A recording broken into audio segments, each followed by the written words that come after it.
Israeli security. Israel is a country that is completely built on the massacre, rape, imprisonment, genocide of Palestinians. And he's like, Israeli security is not mutually exclusive of Palestinian liberation.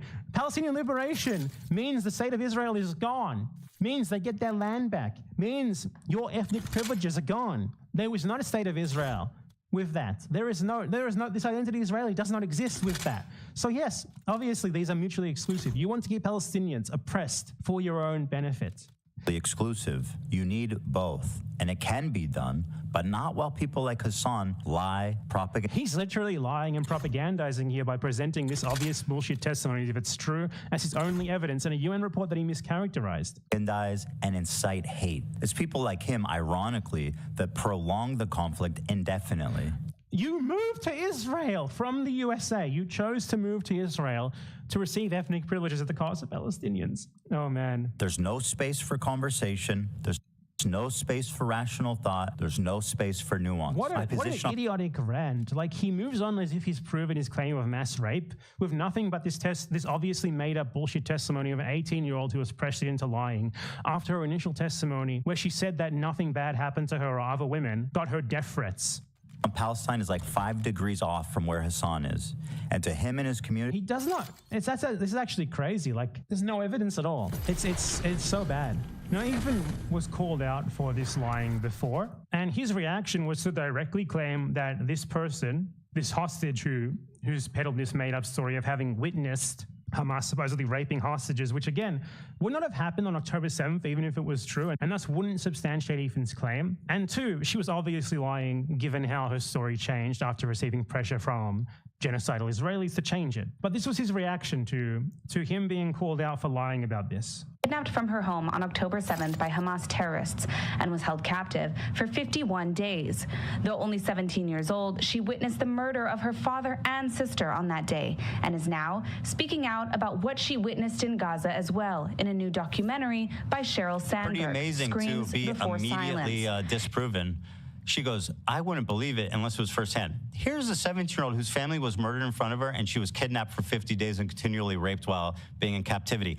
She never claimed that, not in the clips that Ethan Klein showed, and not in general. She claimed to have seen others. As I already went over this, obviously. He's just straight up making shit up here about her.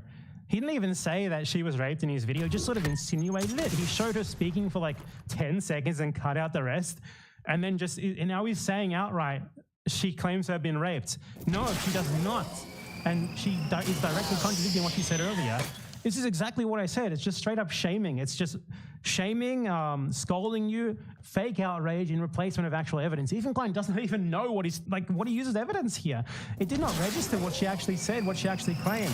He did not even think to look into whether what she was saying was true or not. He did not even think into looking into whether her testimony was contradicted with what she had said earlier, whether there may be pressures and incentives for her to lie. No. All that Ethan Klein thought about was, I need propaganda to justify the genocide that I support. And this is what he came up with. Nothing to say? Nothing to say. This guy is so fucking dumb and he's so confident that he's not dumb. It's insane. Holy fuck. You're not going to fucking acknowledge what just happened? You didn't show... What do you think happened? She will, to say that she's lying. This is a disgusting human being. You see what I'm saying? Just shaming. Vile fucking piece of shit. In new footage, Agam reveals that Get off the fucking Ozempic, you addict. Sexual assault and rape was a regular component of the life as a hostage in Gaza. Doesn't matter if fucking rapes happen on October 7th. Hassan, maybe you would like to call her a liar. Please. It's funny. I go, Hassan. She is a liar. Go ahead and call her a liar. Here's a first-hand account. And she's like, hold my beer, or whatever that meme is. Hold my fucking rape kit. I'll do it. God damn it. Somebody's got to call her a liar. I'll step up to the challenge. Such a great example of how I led this video. Shaming and insistence that you are right as a replacement of evidence. If this guy was confronted live, this is why he'll never speak to me live, he would fall over fucking crying in 2 seconds when confronted with the evidence that, for one, she was not saying she was raped. Why do you keep insisting that she was saying she was raped? And for 2, there's clear evidence that she just lied, given that she changed her story after receiving massive pressure from Israeli society, and she was financially incentivized to do so by a businesswoman who funded a documentary to peddle the mass rape pro-genocide hoax. I will accept this task. This bitch is lying. Go right ahead. Doesn't matter if fucking rapes happen on October 7th. There are dozens of testimonies from witnesses. She thinks it's funny. Imagine hearing that and smiling. This guy is just such a disgusting freak, isn't he? And as pro-Palestine as you fucking can possibly be. What's funny about a 17-year-old, an innocent 17-year-old whose family was murdered in front of her, kidnapped for 50 days, and continually raped in captivity? He's just going to repeat that? He's just going to repeat that? She never even claimed that. What's funny about that? Because she's Israeli? She's 17 years old. She was born there. Her family was murdered in front of her. And you weren't born there. People like her and Hassan and everyone in his fucking orbit can't spare one shred of decency, one shred of humanity. This is what he's worrying about, by the way. Lying about what this person who is already lying about having witnessed rape said to paint her as a rape victim herself. She's going to smile at that. Most of who were in hiding and heard or saw it happen. And each week there's more stories coming out. There's a UN report that concludes it happened. Doesn't matter. But Hassan needs a rape kit from a mutilated... UN report that concludes it happened. No, there's not. We already went over that. Wait, wasn't this disproven? Yes, it was. Was this clip from her disproven? Is he going to play the clip of her saying anything? No, he's not. What do you need her to say? What is she going to say? Oh, I was lying. What do you expect her to say? I said I was raped, but I was lying. She never even said that she was raped. Seen enough, haven't we? In conclusion here, Israel blocks UN probe into supposed Hamas sexual crimes from October 7th to avoid inquiring into abuse of Palestinians. It's clear who was actually mass raped. It was Palestinians at the hands of Israel. There is no evidence even remotely comparable to the evidence for that, or the supposed Hamas mass rape. Ethan and Gila Klein, who is a terrorist, by the way, Gila Klein is a terrorist, are trying to do genocide-enabling propaganda for Israel. And they're doing it so shoddily and stupidly. I genuinely can't believe that Ethan Klein played that clip of that hostage, claiming to have seen other people being sexually assaulted, and then after having supposedly analyzed his source, supposedly knowing what it says, he just frames her as a rape victim herself based on nothing more than her word that doesn't exist, by the way. She never said that. I'm honestly just gobsmacked anyway. Ethan Klein destroyed again. See you next time. Hello everyone, I'd just like to go over another ridiculous talking point from Ethan Klein's content, puke. Haha, I'm very funny, aren't I? Oh, in my defense, that is at least a better joke than any joke that Ethan Klein has ever made. So in this video, Ethan Klein claims that the reason why Anne Frank is admired and thought of and mourned so much is because she didn't do violence in response to being genocided. Let's watch. Withstood genocide, right? Like he is a person whose only experience is it's literally like talking to fucking Anne Frank, basically. Okay, being able to talk to Anne Frank in real time. To quote Anne Frank, I keep my ideals because in spite of everything, I still believe that people are really good at heart. Anne Frank. I'd just like to be clear, Anne Frank is wrong there. The Nazis who massacred her and her family were not good at heart. Continues to inspire generations of people because in the face of a genocide that eventually took her and her entire family's life, except for her dad, she refused to give in to hate, malice, and violence. And then there's this guy. So I want to be very clear here that what Ethan Klein is implying there is that what is important about Anne Frank's story is not that she was this little child who tried to hide from a genocide and was eventually found and tragically massacred by genocidal Nazis for nothing more than her race. But it seems that Ethan Klein legitimately is implying here that if Anne Frank had actually fought back, if she had hated the people who were trying to massacre her and everyone who happened to share an ethnicity with her, that would have delegitimized her, that she would not be famous or anything, that would have delegitimized her, that she would not have merited being famous or anything, and that it's delegitimizing for people who are victims but who do hate their oppressors and who do want to fight back against them to do so. So basically the implication is that if Anne Frank had fought back, then she would have deserved it. That resistance to racial genocide is bad, and the only virtuous thing to do in the face of it is to not fight back and just sort of hide or kind of lie down and just hope they don't come for you. I guess he really hated resistance groups who fought back against the Nazis who didn't lie down. That seems to be his mentality anyway. And that really sums it up, and I think it explains really well why he hates people who fight back against Israel in any way, whether it's protest, donations, blockades, or actual resistance, so much. That's his mentality, summarized perfectly.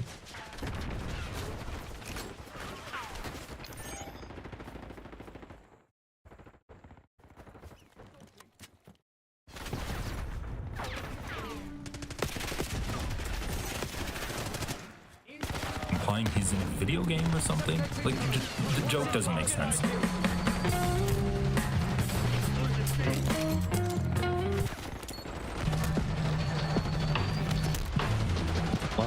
Than every single person that abstained or voted for Trump in protest. So you can thank me for being an effective advocate. So let's get into this.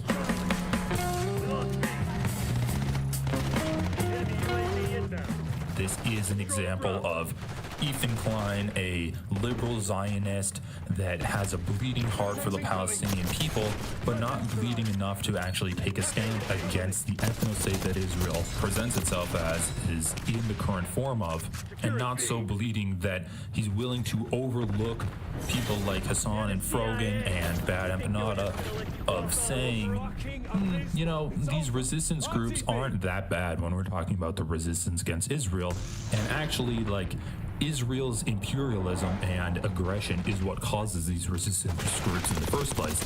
And then Ethan Klein looks at that and says anti-Semitic. So he really cares about the Palestinian people, but he doesn't care enough to kind of let go of his initial gut reaction of hating brown people that will rise up against Israel. He's not pro-Palestinian enough to let that go. And actually, if you say that these groups that are resisting against Israel aren't too bad, that's being anti-Semitic.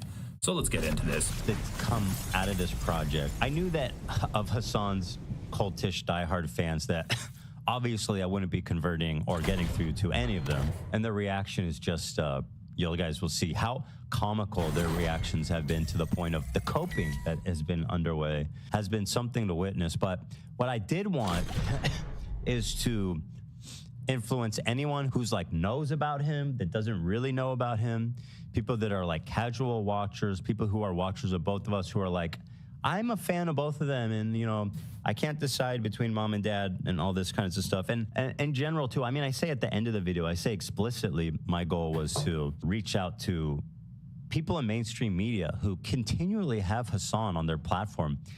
CNN, you know, Complex, the DNC, these people are reaching out and having him thinking like he's like this cool, liberal, democratic force on the internet that's charging kids up and getting them to vote. The most popular. And it couldn't be further from the truth. I mean, this guy was literally working against Kamala Harris by the end of it. So shout out to him and his community, by the way. Holy dude, Ethan's such a dumbass. He's like, Hassan was literally working against Kamala Harris. Yeah, Hassan was literally telling people to vote for Donald Trump by the end of it. Once again, he tried so desperately. Like, there was that one episode where he was getting a bunch of different clips of Hassan, and he's like, okay, this one's showing that he doesn't support Kamala Harris. Then it didn't show that. Okay, this one's showing that Hassan didn't support Kamala Harris, didn't show it. Then they're like, okay, he's literally encouraging. Then his producers were saying, Hassan's literally encouraging his entire fan base to vote right now by filling out like a mail-in voting ballot. And Ethan's like, okay, well, I want to see the part where he votes for Kamala Harris. Hassan's like, I'm not going to explicitly vote for Kamala Harris like on stream, because I know there's so many people in my community that just can't bring themselves to vote for her because of the that she's facilitating. But don't vote for Donald Trump. I am voting for president, but I'm not voting for Donald Trump. And I encourage you all to vote. And now Ethan's like, that is actively working against Kamala Harris. So basically, being understanding of the feelings of people in your community who have literally lost family members because of the policies Joe Biden and Kamala Harris have been pursuing is now actively working against Kamala Harris. And then also remember that one time Hassan was like giving props in quotations to Trump because Trump got a ceasefire deal passed. And then Ethan Klein is like, this guy's just conservative now. And they're like, doesn't he wear a MAGA hat? So Ethan's completely stupid. And he says Hassan is actively encouraging people to vote for Kamala Harris. Okay. Also, just one other thing that I need to point out here. This is the why did Ethan make the video? Inside of the content nuke, there was an entire section dedicated to the idea that Hassan calls himself a propagandist, and Ethan pointed that out like it was a bad thing. Ethan pointed that out, and he's like, Hassan's a propagandist. He has this hidden agenda that he's going to try to brainwash his viewers to do. Okay. But you are admitting right now that you made this video with an agenda to try to make Hassan look as bad as possible. To have like a neatly packaged piece of propaganda that would change people's minds on a political figure like Hassan. You are literally admitting to being a propagandist in this content nuke video that you're making. And I do want to remind you all that I'm officially a more effective advocate for Palestinians by voting, just by that act of voting for Kamala, than every single person that abstained or voted for Trump in protest. Okay, so Ethan Klein can go himself. What the fuck is that based by on? Voting for Kamala Harris, who, once again, let's keep this in mind, Kamala Harris Who never said once she was going to end the used word. massacre. Never. Why? He's just Most she did was say we need a ceasefire and the hostages to be returned home. And that was considered a groundbreaking statement from Kamala Harris, where she said we need a ceasefire. When confronted with pro-Palestinian protesters, Kamala Harris said, I'm speaking. You guys can shut the fuck up. She didn't say that part, but that was the vibe that she was giving. Hassan has, from day one, from before day one, before October 7th, been advocating for an end to the occupation of Israel, or the occupation of Gaza by Israel, and an end to the after October 7th. He's been advocating day zero for an end to the happening. Ethan Klein has been running Defense for Israel. He's been saying that Palestinians just really hate Israelis. If we got rid of the occupation and took down the borders, so many Jews would die, because it's just that the Palestinians hate Jewish people, right? It's just that Palestinians hate Jewish people. There's no other reason for that. And when you're talking about the Nakba, well, Israel had to do the Nakba. And look, they were kind of justified to do the Nakba because Arab states expelled millions of Jews from their states. Aren't you stupid, Arab states? You're so dumb. Why would you expel Jews to Israel if you hated Israel? You're so dumb, you dumb little Arab states. You are complaining about the Nakba, but what about the Jewish expulsion from Arab states? Kind of makes the Nakba seem insignificant when you look at it like that. So he's been doing pro-Israel propaganda. He literally has said in the past that Ramallah is a city. He's pointed to his wife, who went on a raid to kidnap people from Ramallah, which, once again, if it's a separate nation, why would the military be doing raids in a city owned by another nation? And he's talked about how cool that was, right? I don't know if he said cool, but like the story and the dynamic of that storytelling was, wow, this is so profound and it's so crazy that you did that. That's like so deep that you went in there and you saw the military actually in action. So he's talked about that. He's talked about Ramallah's city. They have been doing like pro-apartheid propaganda. Gila saying that the walls that Israel built basically helped create peace in Israel, and then also talking about how there is no apartheid in Israel because 20% of the population is Palestinian. He's completely ignored any kind of like push to help Palestinian people, to talk about the plight of the Palestinians on his show.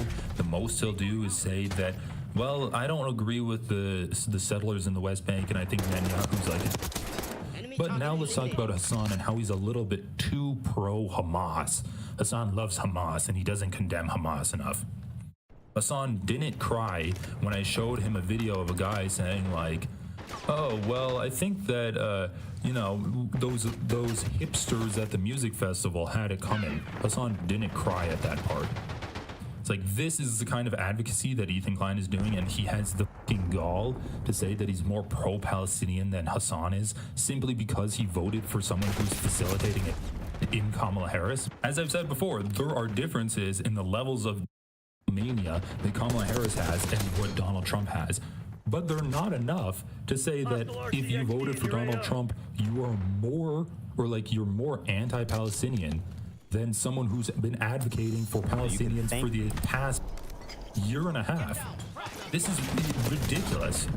For being an effective advocate for the Palestinian people. I mean, dude, this is literally used as a joke on his show.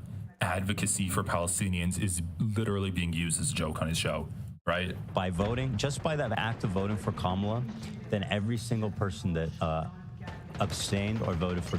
Like, look, there are two options here. Either Ethan Klein legitimately believes that advocacy for Kamala Harris is doing more work for the Palestinian emancipation than actually advocating for Palestinian emancipation, than actually taking a stand and making phone calls, letting your displeasure be known. Ethan Klein legitimately believes that Kamala Harris, the voting for Kamala Harris, is worth more than the months-long advocacy campaign that all pro-Palestinian, like, political pundits have been doing, okay? Or he's joking about that, or he actually doesn't think that, and he's just using Palestinian advocacy as a joke, and as part of his joke, he's putting down the entire, like, years-long body of work that people have been doing, documenting the that's going on, explaining the dynamics of that's going on, talking about the different aspects of Israeli propaganda and how that's incorrect, being a true advocate in every sense of the word. Either Ethan Klein believes that all of that is completely meaningless if he didn't vote for Kamala Harris, who would have a little bit less hard than Donald Trump did, or he's making a joke about that and just completely demeaning all of that work as part of the joke. But this guy's a comedian, right? Also, something funny that I saw in here, he's like, I never said I'm a comedian, but then he also says this is a comedy podcast. Okay, whatever. Trump in protest, so you can thank me for being an effective advocate for the Palestinian people. Maybe not that effective, because she lost. Well, whose fault is that? But I get your point. I did my way. You're right. I did my part. Right, you did your part. Yeah, perhaps, she did. Yeah, she did. Maybe not the effective part, unfortunately. So yeah, my goal was to hopefully influence enough people to be like, hey, maybe you shouldn't be inviting Hassan to the DNC or profiling him on CNN without mentioning that he's also like an extreme. Bro, he says Hassan was actively working against Kamala Harris by the end of the day, or by the end of the election. But then he also talks about Hassan being invited to the DNC by Kamala Harris's people. You're literally disproving your own point like a minute after you make it. Extremist, and not like, whitewashing his reputation.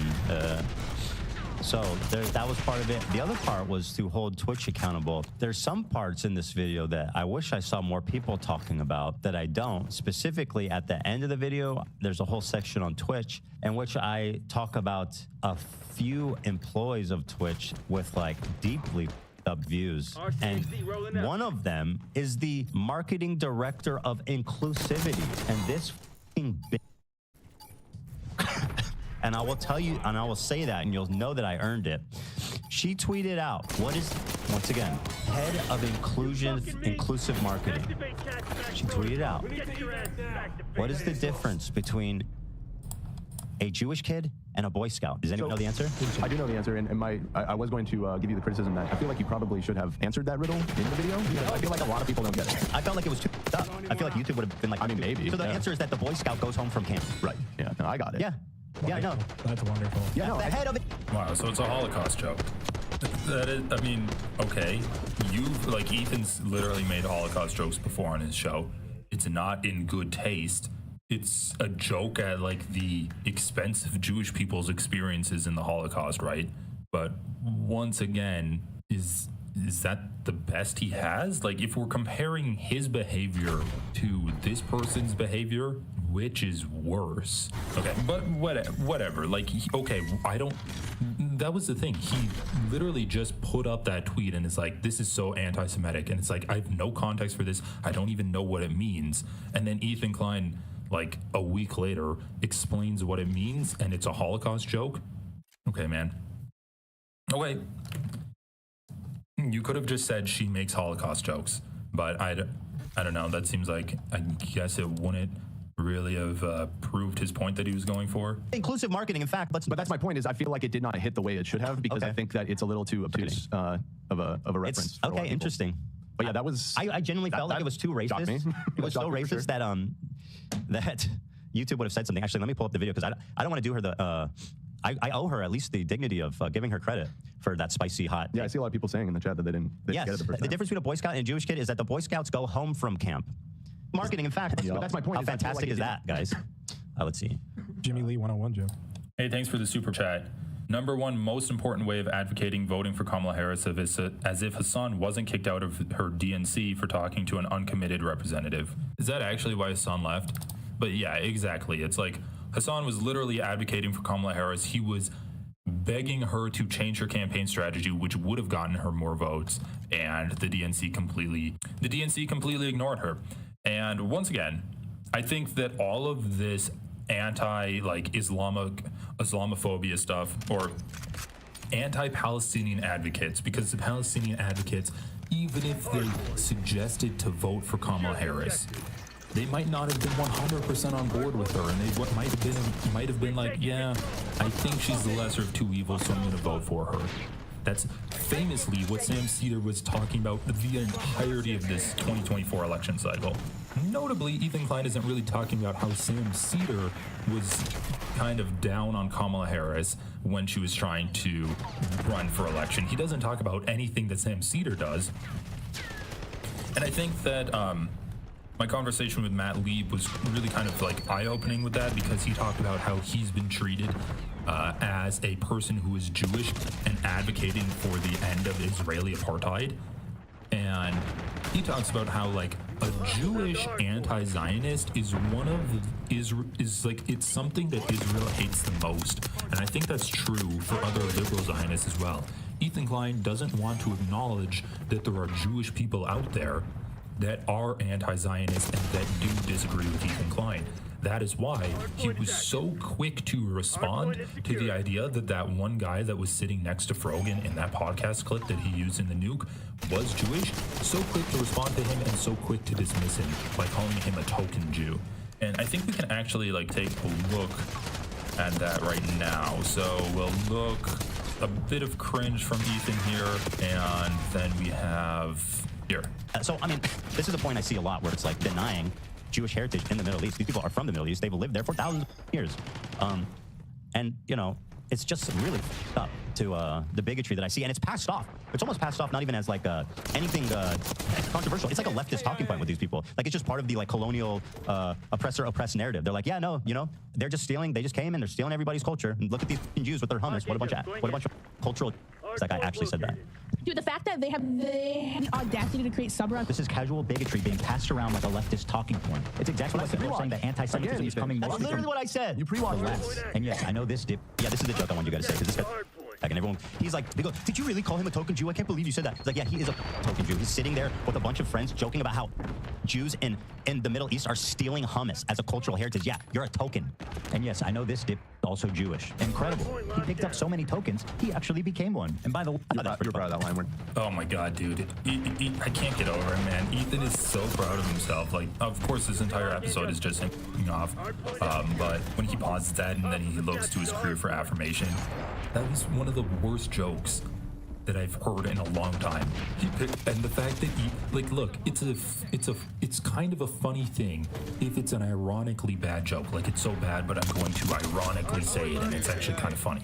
But Ethan actually thought that it was a good joke. Like, in the video, I'm just like, okay, like, that joke was dumb, I'm just going to ignore it. But Ethan specifically plays this clip back and then is like, hey, it was good, right? It's good, right? Like, once again, I don't know if he's being ironic, like, oh, that joke sucks so much, but I'm gonna pretend it's good, and the humor comes from me pretending this joke is good. And yes, I know this dip is also Jewish. Incredible. He picked up so many tokens, he actually became one. And by the way, like, that doesn't make any sense. He picks up so many tokens. Like, is he implying he's in a video game or something? Like, the joke doesn't make sense.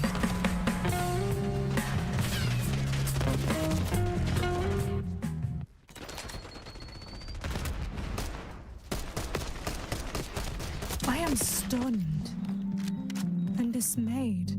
Guys, was he telling you the truth? Ethan Klein, the Ethan Klein, was telling the truth? Don't make me side with Ethan Klein. Ethan and Ela Klein are being sued by their former housekeeper after allegedly firing her after she requested time off for a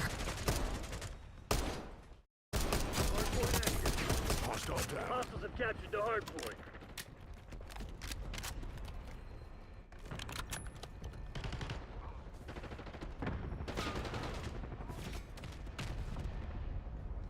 Enemy UAV inbound. Hello and welcome back to Jarvis Johnson Gold, the premium channel that is free. It is free. But if you're watching this, you're premium. And you know what?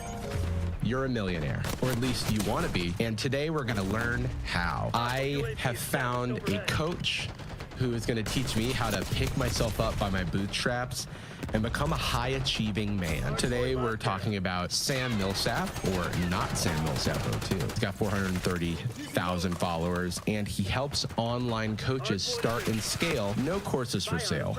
Bars. That I will respect, because these guys, these gurus, they usually are always selling something. If someone's not selling anything, it feels like they're more in it for the love of the game, which I can respect. I'll also note that they say Christ first. I am second, which is pretty funny to me, because second. But no, I get it. You have to prioritize yourself. You know, I think more of us should be doing that in this world. It's very easy to get caught up in the needs of others. I think there's a balance between being selfish and taking care of yourself. You know, put your oxygen mask on first, right, so you can take care of others. And that's what I've already learned here from Sam. For those of you who are too closed-minded to understand just how much your life can change in a year, I'm going to change your mind. Okay, you're down in the dumps. And I've been there. Sometimes I live in the dumps, you know? You're looking at the year ahead. We just started 2025. You're like, I don't know how to improve my life, like a year so far away, and what can I really change? And Sam's gonna break it down. This was me a year ago. This was the first time eating at a nice restaurant. I had no idea what I was doing. Didn't even have $1,000 in the bank. Sadie's boss was paying for this dinner because she was working so hard at her job. We were driving her car, living in a $2,000 a month rent apartment that we were splitting. So far, this sounds pretty normal. I'm gonna tell you how much your life can change. Look at me 1 year ago. Look at this fucking loser, dude. I'm in love. I'm paying a reasonable price split for rent. A lot of Americans are paying that, okay? Depending on the metropolitan area that you're living in. We were sharing a car. I know, no one can relate because I was at rock bottom. For a lot of people, $2,000 a month is a lot for an apartment, but if you don't want roommates in a metropolitan area, you'll find that a lot of people are paying that. San Francisco, Chicago, Toronto, New York, LA even, depending on where you are. That may sound like a lot to some people, but I just wanted to give that. Like if you're in a rural area, like, you know, when I was in Georgia, the rent prices were far lower. But he's saying that was chump change. In a $2,000 a month rent apartment that we were splitting because I was broke. Oh, because I didn't get that impression, actually. That was a classic American story to me. But apparently you were in the dumps. Fast forward to today. He's covering the picture with his head so he can do the big reveal. And then when he moves out of the way, he's like, fast forward to today, I got a buzz cut. Because entrepreneurs, real hustlers and grustlers like myself, they don't have time to do their hair. That is inefficient. It's like when Mark Zuckerberg decided to wear the same shirt for 10 years. Also, look at this. Blazer. Gigantic. Wait, why? Is that a coat? I'm a millionaire. 2 Lamborghinis. I feel like he jumped the shark a little bit, right? Fast forward a year, 2 Lamborghinis. Did you need that? Do you need 2 Lamborghinis? I'm used to these people having 1 Lamborghini. I'm not gonna lie to you. So 2, that's the power creep. That's like how he's letting you know that his power level is off the charts. It's over 9,000. By the way, no disrespect if you like fancy cars. Why is it that these guys always like fancy cars? Why can't it be like, fast forward a year, I'm a millionaire. Me, life-size Gardevoir, Pokemon Center exclusive, okay? Full set of every printed Pokemon card in my collection. PSA 10 Charizard. Stop looking at my girl, all right? Stop looking at Guardy. We're exclusive, all right? And I've got a girlfriend, not pictured. 1, 2, 3, 4, 5, 6 of my dream cars. Now it's redundant. I have 2 Lamborghinis. I can count to 6, which is also the number of dream cars I have, unrelated to the Lamborghinis. I have 8 cars in my garage. 8 cars, 8 Lamborghinis cost more than $1 million. How much money do you have? What did you do, bro? It's always, and I swear to God, like, This could happen if somebody like did a crypto scheme or something. It always comes out. Like the FCC is like investigating. I saw this dude in a CoffeeZilla video. Wait, let me just pull up this CoffeeZilla video real quick. Shout out to CoffeeZilla. I used to follow his channel when it was Coffee Break. I'm a billionaire because number one, let's just say I can make, I don't know, 10, 20 ETH a day. That's like, let's just call it like 500 to $1 million a month. That's like 12 mil a year. You do like a money calculator. Okay, so that guy was just charged in the largest NFT scheme prosecuted to date. And whenever I see people presenting this immediate riches story, I'm very suspicious because there's lots of dubious ways to get a lot of money, especially in the short term, before you know, the law catches up to you. I'm not saying that he's engaging in anything illegal. I'm just saying that when you're flexing online, everyone knows that you can fake that, right? You can rent cars. Your words are not, you know, I'm not absorbing them as truth. I'm gonna need to see some more. We can do whatever we want and we can buy whatever we want. All because I did what I was supposed to do for a year. Are you gonna be too lazy to change your life, or are you gonna lock in for a year? They never tell you what they did. Hopefully he will. Hopefully he will. But it's always like, until I did what I did, until I chose to engage in that activity, I was broke. But when I decided to lock in and do, now I'm a millionaire. Shit, I'm a billionaire if you think about it. But normally they're selling stuff, so he's not. Let's see what he's up to. 22 years old, second Lambo, high school dropout. Dropping out of high school is not a flex. Dropping out of college isn't a flex. College isn't for everybody. Dropping out of high school, hopefully you got a GED or you were just making so much money. Well, he just said that a year ago, so he's 22, just bought a second Lambo. In that last video, he was talking about how a year ago he had no money to his name, so he would have been 21 or 20. So he dropped out of high school before that. So it's like, were you justified in dropping out of high school, or is that just like a part of your lore now? Because I don't think I want to tell people to drop out of high school. I think get your education up to that point at the very least, and then decide what path you want to take. I don't think flashing a Lamborghini and saying you can do it too, just because it's worked for you doesn't mean it'll work for others. But when you're flexing it like this, it adds to your lore. But everyone seems like they have the same lore. Am I wrong? I feel like every one of these guys is like, I was nothing, I dropped out of college, everyone called me an idiot, but look at me now, I'm rich. And you can still be an idiot and be rich. And I'm not saying he's an idiot, but I'm just saying there are a lot of rich idiots. This is like when Jake Paul did that music video where he was dissing his teachers for telling him to pay attention in school and that he would never use math in his real life.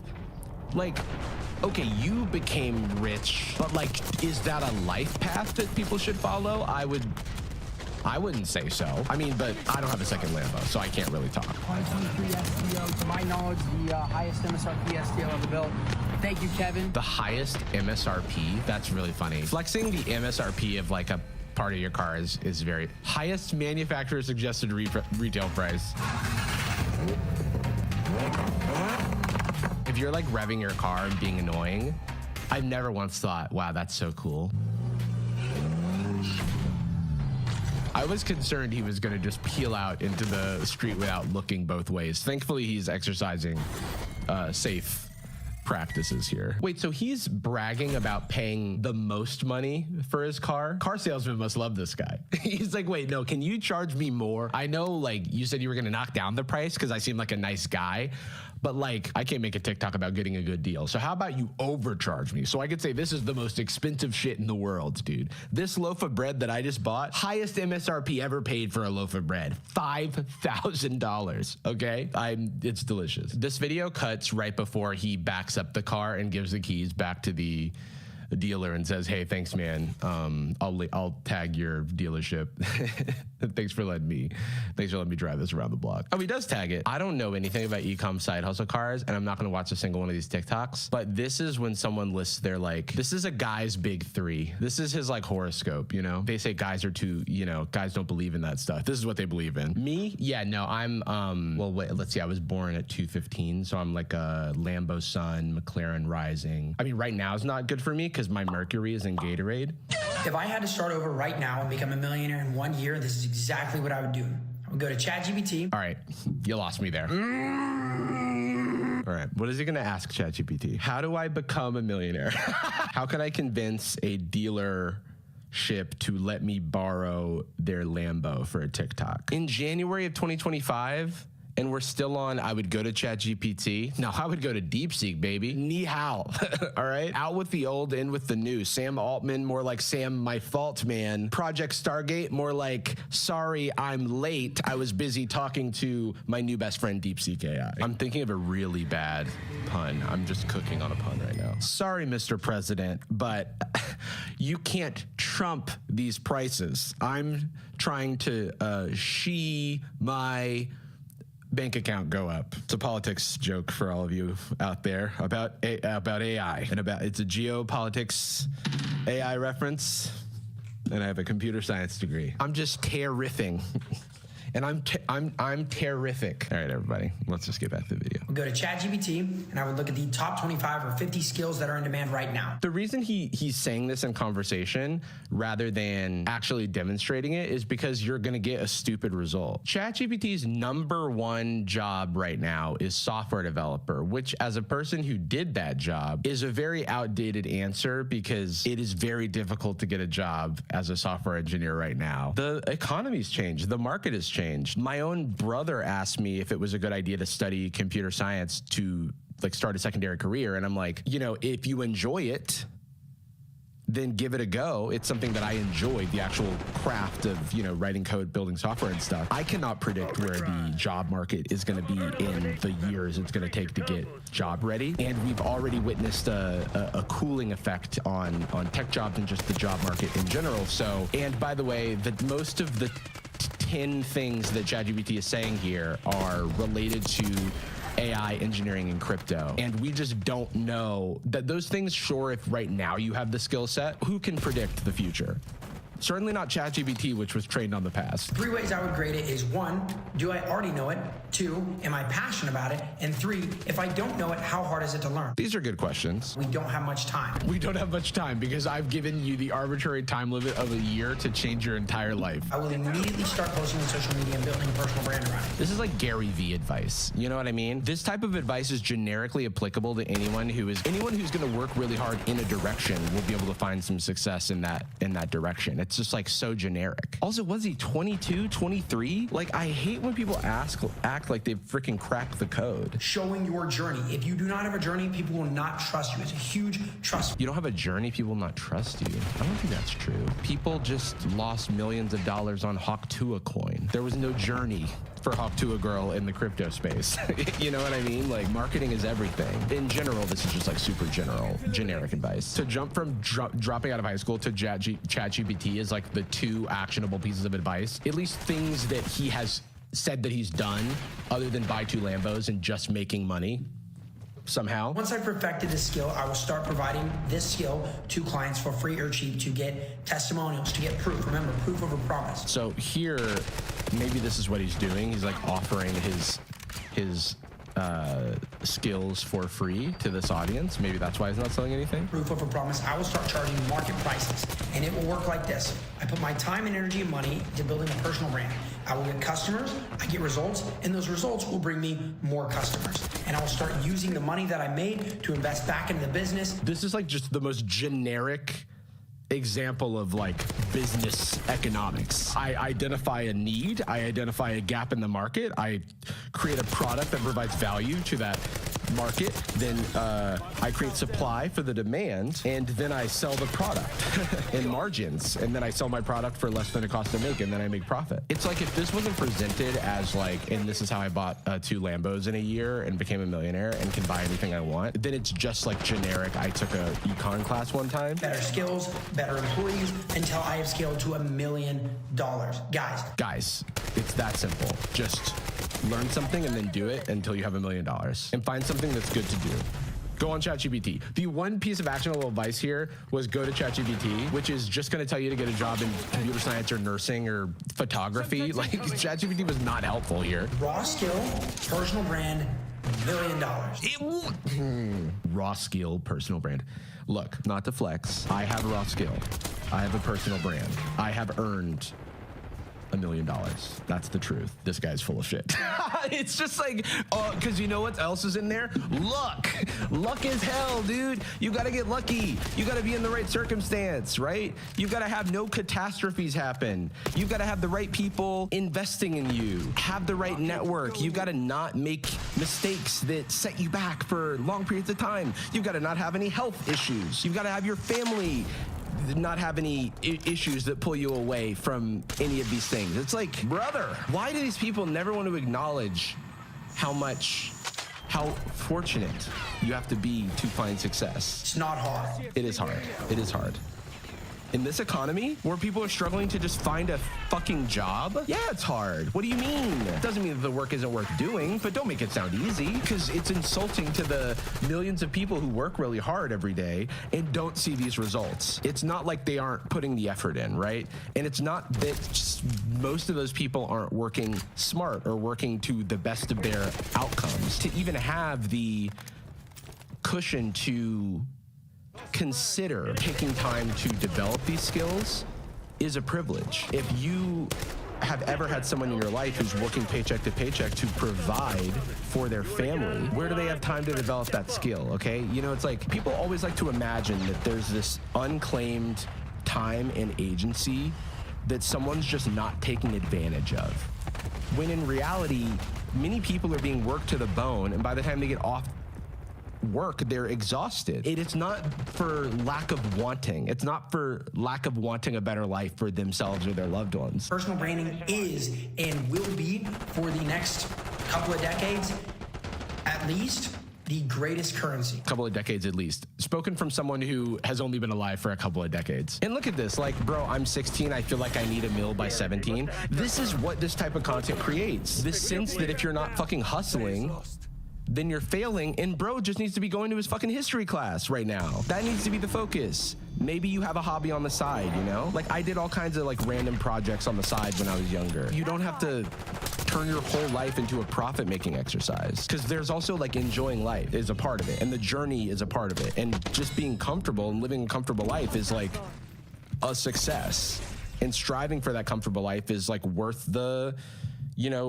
struggle. And it's not so simple. Like, he makes it sound so simple when it's just not. Maybe he did find success very early, but it's just like presenting it as if it's this guarantee, when either he knows or he's being obtuse that luck is a gigantic factor. So many people are young and see content like this and don't feel like they're doing enough. People are old and don't feel like they're doing enough. I often do not feel like I'm doing enough. And whenever I express that to a friend of mine, they look at me and they're like, what are you talking about? And to me, it feels very rational. And then when I externalize that, I realize that I am no less susceptible to these pressures than anyone else. So if I, as an adult who has found success online, feels this way, imagine what younger, more impressionable people feel when they find somebody online talking about this stuff. Like, if you're 16, just be 16. You don't have to think about like your business. You can, like, if you have an aptitude for that, if you have an interest in that, sure. But like, to present it like that's the thing you must do, it just feels like let a kid be a kid, you know? Finding a girl that will do whatever you want her to do.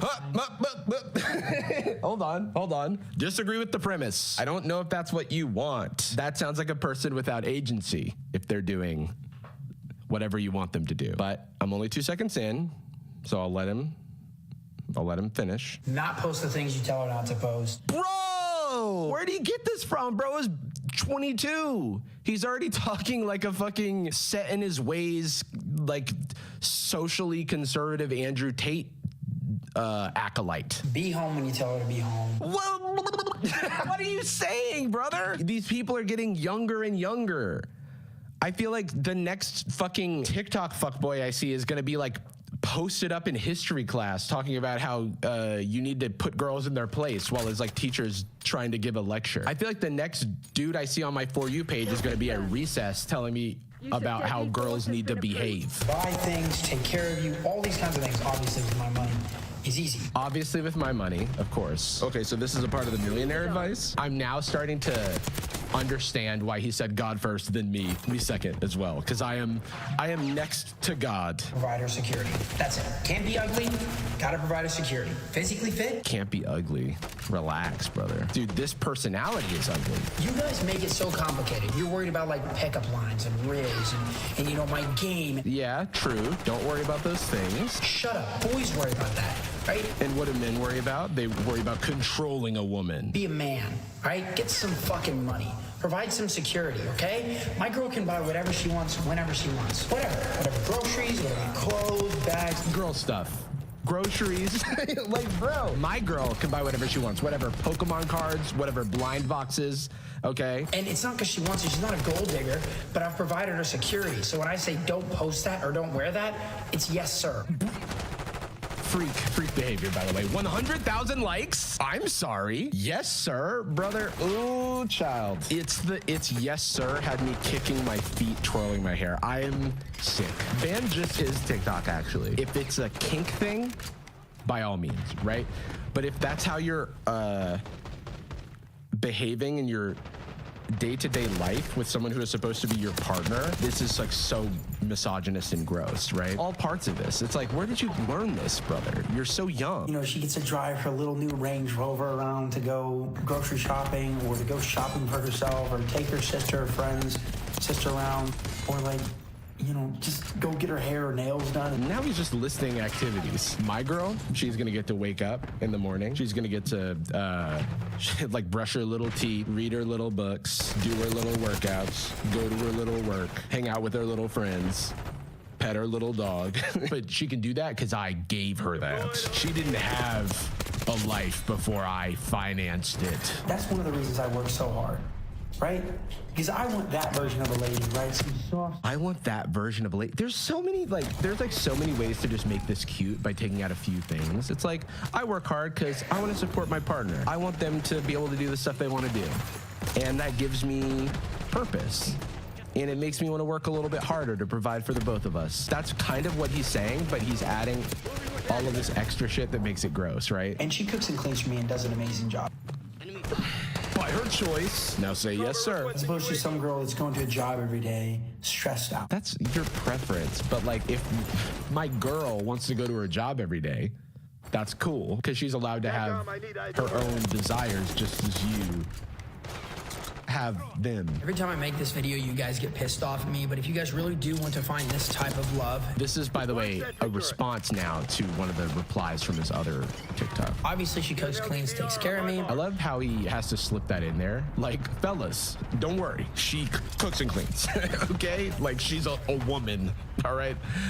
Now, I'm about to say some nice things, but don't worry, guys. I'm not a simp, okay? This woman is in her little box and is a little object that I have. She's like a Pokemon of mine. She, drives brand new, nice exotic cars, all that kind of stuff. It's such a transparent reveal of like what his value system is. Why would you ever mention the kind of cars? Do you know anybody in your real life who just like will not shut up about their new car and their expensive things that they buy? Like, it seems so insufferable to be around. Because you have to exist in a society, well, I guess you probably surround yourself with a bunch of other freaks. They're just like you. 3 things you have to do. 1, not be a whore, okay? It's like it's a lot of bit infuriating, but like I've seen so much of this content online that like you would think I'm used to it by now, but it's just kind of like these people are amongst us. They're among us, they're among us, Quit posting your body online, quit looking for attention, because here's the deal. Don't look for attention, says the dude who won't stop flexing his car. Men that are high value will not see that as attractive. They might sleep with you, but they will never marry you, okay? You can get mad at me, I don't care. I'm just telling you how it is. So he's hit the high value man. Scratch that off on your bingo card. Alphaville bingo, we might have to do it. Don't be loud is the second one. Don't be loud? Sorry, it's just so many things at once. The easy thing is like, I know plenty of people who are successful that don't give a shit and don't hold the same worldview as this person. Are they not high value? That's a question. Because high value seems just like 2 innocent words, but what it actually is this like ideology. Be sweet, right? 3rd one, take care of him. Cook, clean, He is home. He is peace. Men will choose peace. Boys will choose beauty. And they always create this dichotomy between men and boys while being the most immature person in the world. Wait, so this is like a pick-me alpha male, which is really interesting. Because he has like all of these people who are kind of like resonating with his message, unfortunately. Look at this. Someone said, oh, never mind. And then his response was queer. Now he's homophobic? And also someone's queer if they don't agree with you? Or are you using it as an insult? Curious. Sounds like ChatGPT. He's like, I told ChatGPT to impersonate an alpha male. It's hitting every mark. There's nothing so far that I've seen from him that deviates from like the cookie cutter example of alpha bro. My mom is loud and she's been married for almost 20 years. Your dad's not a millionaire. This man is so insecure. Why do you even need to reply to this comment? I pay the bills and make millions. We both have different roles. Having different roles is fine because it implies that you're on a team, right? Like I play, you know, quarterback. She plays tight end, ladies. Having roles is fine because it implies like a team, right? Like not everyone's skill sets are going to be the same, but like to divide the line on these stereotyped gender roles, that's where, and to have the expectation that your partner is going to fit into this like trad wife gender role is, you know, silly. The more you work and the more success you achieve, the more you learn to attach your achievements and your dopamine to your work. He presents that like it's a good thing, but is it? You shouldn't attach your dopamine to any one thing. That's going to lead to burnout. Like objectively, this is like studied. You should live a well-rounded life with relationships and loved ones and hobbies. When people have to work to live, when they have to work 7 days a week, 12 hours a day to put food on the table, that is not them hustling, that is a failure of the system. And when you're choosing to do that, it's your choice. You know what I mean? But like when you have to do it, it's a failure of the system that someone could work that much and not be able to make a comfortable living. I think that's just a little opinion of mine. If you're choosing to work, then you have a fetish for work. Go off, king. You're welcome to that. I'm not kink shaming, but you love work, okay? Admit it. And you love your little cars and your little toys, and that's okay. But like, don't present it as like it's an objective truth. You sound like somebody who dropped out of high school. You sound like somebody who needs to get off ChatGPT and get a Chat GED, okay? Let's Pokemon go to the polls, everybody, this November. Nah, I'm just playing. I turned into Hillary Clinton for a second. Attach what makes you better and pushes you farther in life to what you also enjoy. You will never win, and you will beat all your competition. You don't need to beat your competition. Who is this competition that you have? You've created this, and that's okay. But like, this is like your little mind palace where you've created all of these demons that you have to fight, and not everyone lives there. Work 12 hours a day, 7 days a week this year. See how it goes. I feel like this guy needs to watch a single interview with somebody on their deathbed who talks about how they valued working too much and they didn't value the quality time with their loved ones enough. Because that is like so commonly a sentiment communicated by people who are at the end of their days and reflecting on a life lived. You've been in the real world for like a microsecond, dude. You like just don't know it like that. You think you do, but there's no amount of money. Like, look at Elon. He's an embarrassment of a person in terms of how insecure he is. And that is not up for debate, right? Just doing all kinds of things, trying to, like, being a fake gamer saga. It's out of any of his political ideologies or any of his actions. Like, all of that aside, it's someone who has all the money in the world and still attaches so much value to being good at a video game that he pays people to play it for him so that he can brag about it to other people. That's embarrassing. Okay, I don't want to be like that. I don't want other people to be like that. But, you know, if that's their choice. You know what? If you work 7 days a week, 12 hours a day. So 12 hours a day means there's 12 other hours. Maybe 6 to 8 of those are spent sleeping. So then you've got 4 to 6 hours to do something. Eating is an important thing that you have to do. I assume you have no loved ones, no friends, and no leisure in your life. Where do you have time to do anything outside of work? You don't. You've just created a world that revolves around your work. And if that sounds attractive to you, by all means, I'm not here to create your life plan. I'm just here to tell you that it's not the way that everyone has to live. You feel like you have no purpose? Go to work. You're sad? Work. You're happy? Work. You lose somebody? Somebody just died? Go work. Somebody just died? Go work? This is a disease. This is a brain worm, dude. I can't believe that's what you actually think. Cannot tell me there's anything better. What's better than that? Sitting around doing nothing? You're so work-brained you can't think of a single thing that's other than work? You literally created the false dichotomy of, what are you gonna do other than work? Sit around and do nothing? Are you a baby? Do you have the mind of a child? There's so much out there that's not work. Can you think of anything? It's like a Dora the Explorer question. You got this, buddy. I believe in you. Hey, go to that nice restaurant with your partner. That's not work. Some of the best times I had and some of the most work I ever got done was when I was my lowest. When I was at my lowest, when I couldn't pay the bills or even provide Christmas presents. Well, yeah, if you can't pay the bills, then of course you have to fucking work. Oh my God, I'm like losing like decorum. I just want to call him a stupid person. And that's not how I prefer to conduct myself. But this is like blissful ignorance. I worked the hardest when I was the lowest. Whether you're happy, sad, sick, well, work. He's doing a freestyle on top of Rihanna's hit single Work. And if you said you work, and if you got you work. That's all this is. I don't care if it's your wife, okay? I don't give a damn. Is this, wait. Do you guys remember when Bumble had like real life events and they were like, oh, it's like speed dating? Homie just went to an in-person Bumble IRL event and then got in his car and shot this video. Interesting. Maybe that's work. Maybe like you're not trying to like meet people and network. Maybe it's networking. Maybe you're just doing business networking. Regardless of why it was at the Bumble event, it's just very funny to me to like go to like a corporate event or even a speed dating thing, Bumble BFF, networking, who knows what it is, right? But it's funny to leave that and then get in your car and shoot a video like this. Like, just go home, bro. But no, he's always working, right? I forgot about that. There's no time to drive.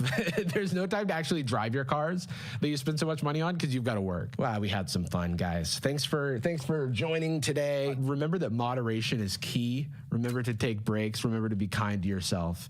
And you too can be a bajillionaire.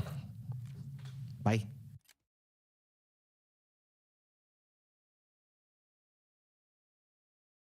19-year-olds with ties to cyber attacks, college dropouts with ties to Peter Thiel, none of them with a lick of government experience, and all of them hell-bent on doing their idol Elon Musk's dirty work. The cadre of creeps and dweebs Musk has surrounded himself with in the Department of Government Efficiency, or DOGE, is truly a parade of horribles gaining access to the most sensitive data and information inside the federal government, with zero oversight and no guardrails in place. Involved in the dismantling of the USAID, the CFPB, the Treasury Department, and now the Department of Education, DOGE and Elon Musk's lackeys are quickly scuttling through every aspect of the functioning of our government and attempting to reduce inefficiency and save money by creating absolute chaos across the entire federal bureaucracy. And most of these kids don't even have fully developed frontal lobes yet.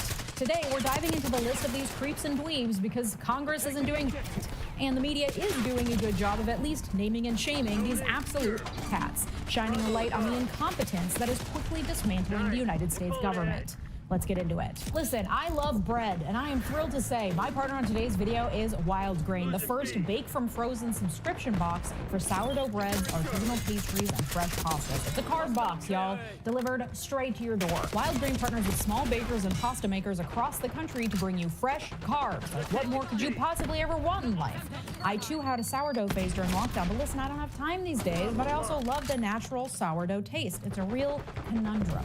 But with Wild Grain, you get all the benefits of sourdough without the hard work. They use slow fermentation that can be easier on your belly, richer in nutrients and antioxidants, and can help lower blood sugar spikes. And this is freezer to table in 25 minutes. Every item you receive from Wild Grain bakes in 25 minutes or less, so you can enjoy homemade quality whenever you want. Like, have you ever just had croissants on demand? Like, I really could go for a buttery, delicious artisanal croissant hot out the oven right now, and bam, in 20 minutes you get it. It's thrilling. Also, their giant chocolate chip cookies have become a staple for my little nighttime snackies. And instead of some old dry noodles, why not try artisanal noodles in your next pasta dish? The quality cannot be beat, and Wild Grain even offers completely gluten-free boxes. If you want fresh breads, pastries, and pastas delivered straight to your door, and literally, why would you not? Be sure to click on my link in the description and use my code LEJA30 to get $30 off your first box. Plus, you get free croissants for life if you use my link. Yeah, you heard that right. Free croissants for life if you use my link below along with my code LEJA30. Honestly, You're welcome. Thanks, Wild Grain. The names of Doge staff that have been dropped, and I'm saying dropped, not leaked, because these people are supposedly working on behalf of the federal government, despite not being overseen by any part of the federal government besides loosely the president. These names should be public information. Musk has claimed that it's a crime to release the names of people who work for him. And while it is true that as a special government employee, Musk is able to get around ethics and financial disclosures that normally apply to federal workers, but there's still that pesky government employee in his title, which, according to his own statements, should subject him and Doge to a certain amount of oversight by we the people. So I say, release the names. Look me in the eye while you dismantle my rights and protections, you f***ing cowards. I'm not interested in doxing these people. I don't care where they live. I just care that everyone who sees them on the streets knows what they're doing, and that every future employer knows what they've done. So let's go through the list of the ones who we have information about, because according to reporting from The Guardian, many of these employees have taken steps to limit their online footprints. Sources are linked in the description if you'd like to save the list and have a look for yourself. And for the love of God, if you went to high school or college or worked with any of these people, please drop the tea in the comments section. Obviously, we have top dog dweeb Elon Musk himself. I've talked about him ad nauseum on this channel and will continue to do so, but I just wanted to highlight this video that dropped of him at the White House on Tuesday with his child that he's been using as a human shield to protect himself from assassination, where Trump was supposed to be signing an executive order, and Elon just started awkwardly pontificating while Trump just sat there staring at his small child, which is a creature I'm sure Trump is not used to having much interaction with. I hope and pray that Elon will be his own undoing as he continues to steal the spotlight from Trump, something Trump famously does not like. He talked about how the representatives elected by the people are the ones that should decide what happens, and not a large unelected bureaucracy in the administrative state, which is fucking rich coming from an unelected foreigner leading a large unelected group of people working to drastically change the government while people literally protest in the streets about how we did not elect him.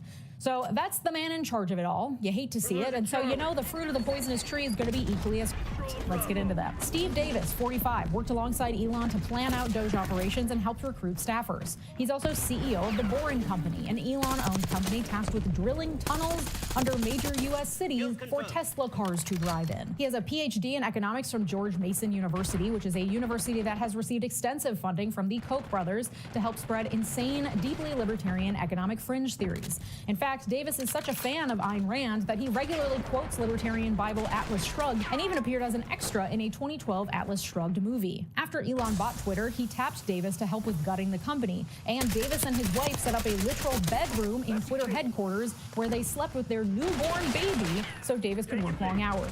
According to The Guardian, he is known for cost-cutting and clashing with safety regulations. In 2023, OSHA found that 15 to 20 Boring employees had been burned as a result of their work in a tunnel underneath Las Vegas.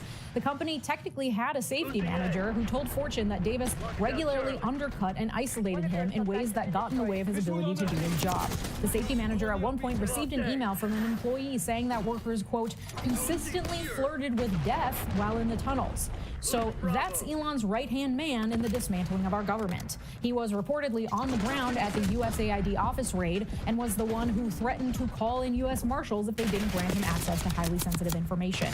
He was reportedly joined in that raid by one Peter Marocco, someone who served at different agencies under the first Trump administration and has been tapped by Marco Rubio to run USAID, meaning to do the work of Doge to shut it down. Oh, also, Peter Marocco was also allegedly photographed participating in the January 6th insurrection inside the Capitol building.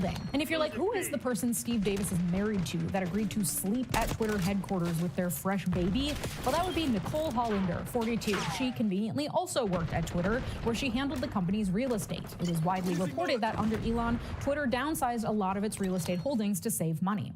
She's now working at the General Services Administration, the governmental body that, among many other things, handles government real estate. According to reporting from AP, she is leading the effort to end leases on around 7,500 federal offices around the country, with a goal of terminating 300 leases per day. Stephanie Holmes, 43, is running human resources for Doge, if you can believe it. She was a lawyer for notoriously conservative law firm Jones Day, a firm that frequently represents Trump, according to ProPublica. She was the chief people officer at Oklo, which is a nuclear energy company chaired by OpenAI CEO Sam Altman. And she had an HR consulting firm in which she apparently advised companies that they should pursue non-woke DEI initiatives, whatever that means. Katie Miller, 33, no relation, is married to Stephen Miller, also no relation, the White House Deputy Chief of Staff and known far-right activist who's deeply anti-immigrant and has alleged ties to white nationalism. They were married at the Trump hotel in D.C. Woof. Anyway, I digress. Katie got a Master's of Public Policy from George Washington University, and her BA is from the University of Florida. She was active in student government there, and in 2012, she was caught destroying hundreds of copies of the school's newspaper after it endorsed an opposing student government candidate. Seems she got into book burning and vendettas at a young age. She was deputy press secretary for the Department of Homeland Security under the first Trump administration, during which she repeatedly denied claims that children were being separated from their parents at the border. She was then press secretary to VP Mike Pence. She got COVID in May 2020 and exposed Pence to it, who then exposed Trump to it. But alas, the assassination attempt did not work. Continuing her role as chief denial officer, she is now the Doge spokesperson and has assured us all that no classified material was accessed without proper security clearances when Doge raided the USAID offices and demanded access to confidential information without proper security clearances. She also asserted last week that it would be Elon Musk himself who decides when his actions constituted a conflict of interest or not. So don't worry, guys. Elon's handling it. There's also a number of lawyers working for Doge. Those include Jacob Altick, 32, a graduate of University of Michigan Law School, one of the best in the country. He clerked for the D.C. Circuit Court of Appeals for a Trump-appointed Judge Rao, a judge known for critiquing the administrative state. The D.C. Circuit is a very prestigious group of judges to clerk for. Many of those judges are tapped for Supreme Court nominations. He has also been selected to clerk for Justice Neil Gorsuch starting this summer. It's unclear what work he's doing for Doge, but he has an official Doge email address. Then there's James Burnham, 41, listed as Doge General Counsel. He worked in Trump's first-term Justice Department and worked on the judicial selection process, including the selection of Judge Gorsuch. He then clerked for Gorsuch in 2020. Interesting. A little gentle quid pro quo, allegedly. And then there's Keenan D. Kamayev, 45, who clerked for Sam Alito when he was a federal circuit court judge, then clerked for Chief Justice John Roberts in 2006. Then he got really into crypto and blockchain and seems to be really libertarian, though he gave $500 to Barack Obama's campaign in 2008. And his dad, Douglas, is a Reagan administration lawyer who also endorsed Obama and was then named his ambassador to Malta. And the fact that this guy has some background in crypto and blockchain stuff, I'm sure deeply appeals to Elon Musk. And then there's Austin Rayner, 36, who went to the University of Virginia Law School, clerked for Justice Clarence Thomas in 2016, and served as assistant to the Solicitor General under Trump's first term. He's argued before the Supreme Court at least 8 times, and until joining Doge, most recently worked as a senior attorney at the Pacific Legal Foundation, a libertarian legal organization. He's thought to be instrumental to the order attempting to rewrite the Constitution and end birthright citizenship. And then there's the group of young whippersnappers Elon has tapped, and this group of dweebs and creeps has been getting a lot of media attention. Let's start with Marco Iles, 25. He's technically an employee at the Treasury Department, apparently with direct read and write access to Treasury Department payment systems, including 2 of the most sensitive systems in the U.S. government, according to reporting from Wired. He graduated from Rutgers in 2021, where he studied computer science. Afterwards, he was an engineer at SpaceX in Los Angeles for 3 years, and then spent a year as an engineer at Twitter under Elon. However, he resigned from his position in Doge on February 6th. The Wall Street Journal linked him to a social media account that repeatedly posted racist comments, including one tweet saying he supported a eugenic immigration policy and supported the repeal of the 1964 Civil Rights Act. He bragged that he was a racist, quote, before it was cool, and called on the tech sector to, quote, normalize Indian hate. He also posted, quote, you could not pay me to marry outside of my ethnicity, and also, quote, I would not mind at all if Gaza and Israel were both wiped off the face of the earth. Most of these were published on Twitter within the last year. Musk then reinstated Marco Iles to his position in Doge, saying, quote, to err is human, to forgive divine. Being racist is just human error, you guys. There shouldn't be consequences for that. J.D. Vance agrees, saying that, quote, stupid social media activity shouldn't ruin a kid's life, so bring him back. Elon then went on a crusade against the Wall Street Journal reporter who dropped the story about Marco's racist tweets, saying her reporting was illegal doxing and saying she should be fired and that she's a, quote, disgusting and cruel person.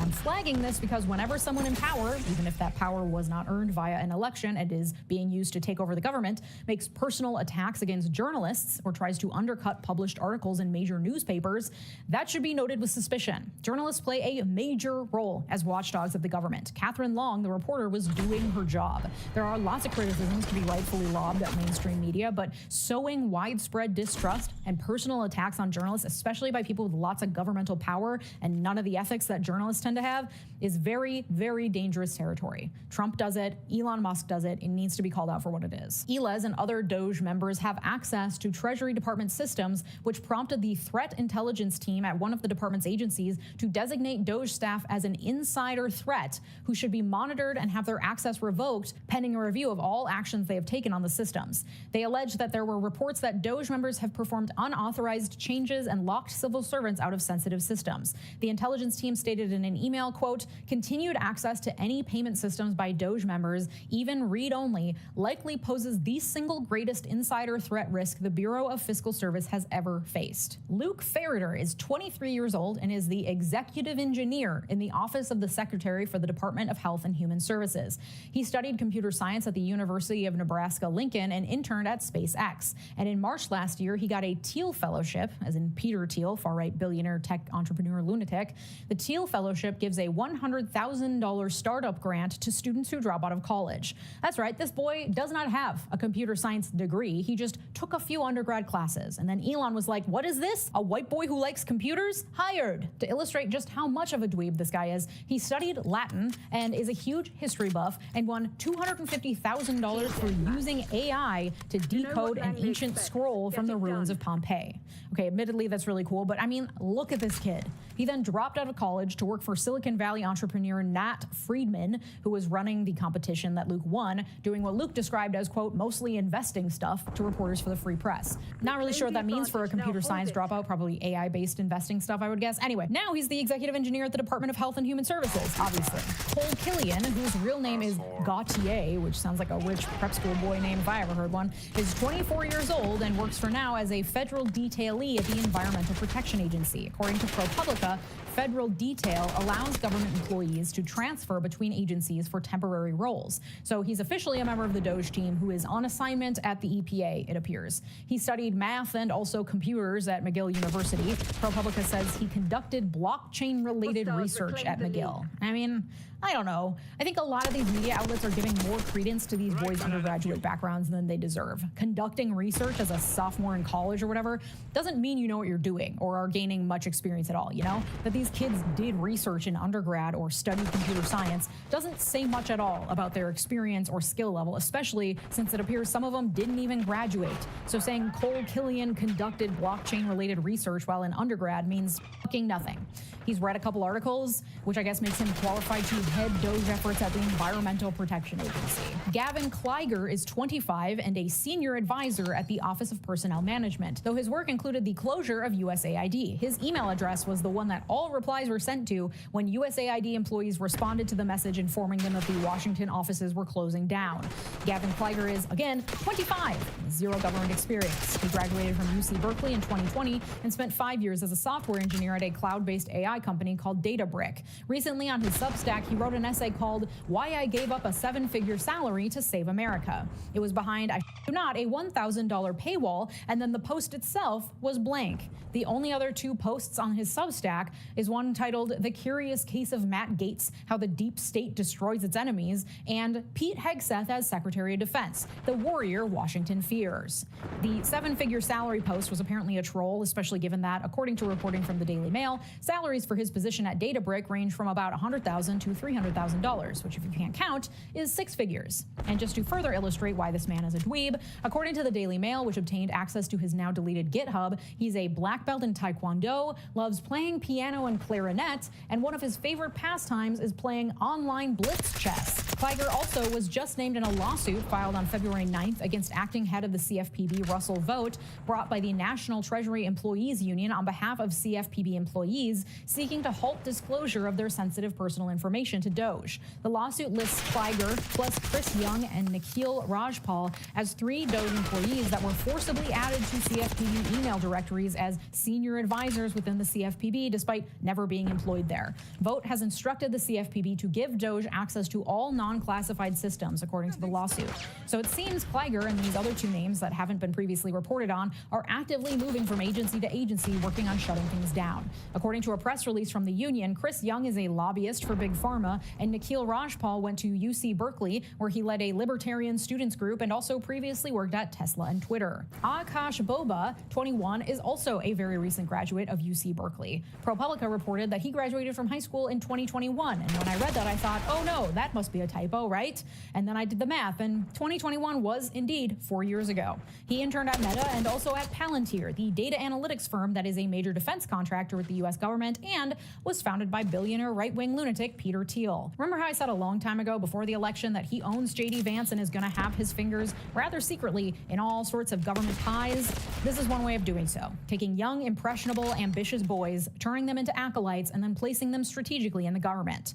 Boba is a senior advisor and listed as an expert in the Office of Personnel Management, where reports are that he has access to large internal databases. According to the Daily Mail, Boba also gained access to the Department of Education yesterday, Tuesday, as upwards of 16 different DOGE staffers infiltrated the department's headquarters, the latest victim of the DOGE steamroller. Boba is again 21 years old with zero government experience. Ethan Chautran was also named as a DOGE staffer with new access to the Department of Education. Ethan is a 22-year-old senior at Harvard. He was a member of the team that was a finalist in a hackathon organized by Elon's company XAI. He also founded an AI startup in 2023 with a $100,000 grant from OpenAI during the height of the, oh my God, AI is going to revolutionize everything and turn a bunch of people into billionaires discourse. The startup is called Energize AI and created a scheduling assistant called Spark. He was profiled in an article in Business Insider in September of last year titled, "I'm a Harvard senior who balances college and my open AI-backed startup through these 3 productivity tips." His 3 tips: time blocking, using an AI note taker, and having hobbies. Once again, photo evidence that he's a certified nerd. Again, I think this illustrates how misleading it can be when the media describes someone as a startup founder. This kid apparently grew up creating iOS apps in his free time in middle school, then got into Harvard, so now he knows computers and Harvard under his belt, which is all it takes to then spin that into tech entrepreneur and then get the attention of OpenAI to give you $100,000 to sit in your dorm room writing code. I think when the average person hears startup founder or tech startup, they picture like glass-walled offices and loads of engineers and interns sitting around in beanbag chairs building the future of tech. It's usually a lot smaller scale and a lot less impressive, and usually ends in failure. It's common knowledge that 90% of startups fail. So let's not give these boys more accolades than they deserve, okay? Moving on. Last but certainly not least is Edward Korestein, a 19-year-old who just graduated from high school and was recently a student at Northeastern University in Boston, which, for full disclosure, is where I got my law degree. But when I tell you the law school is the black sheep of that university, we were a bunch of queer lefties in a sea of weird STEM bro business geek undergrad students. And this nerd, look at this kid, holy shit, is reportedly heir to a popcorn fortune.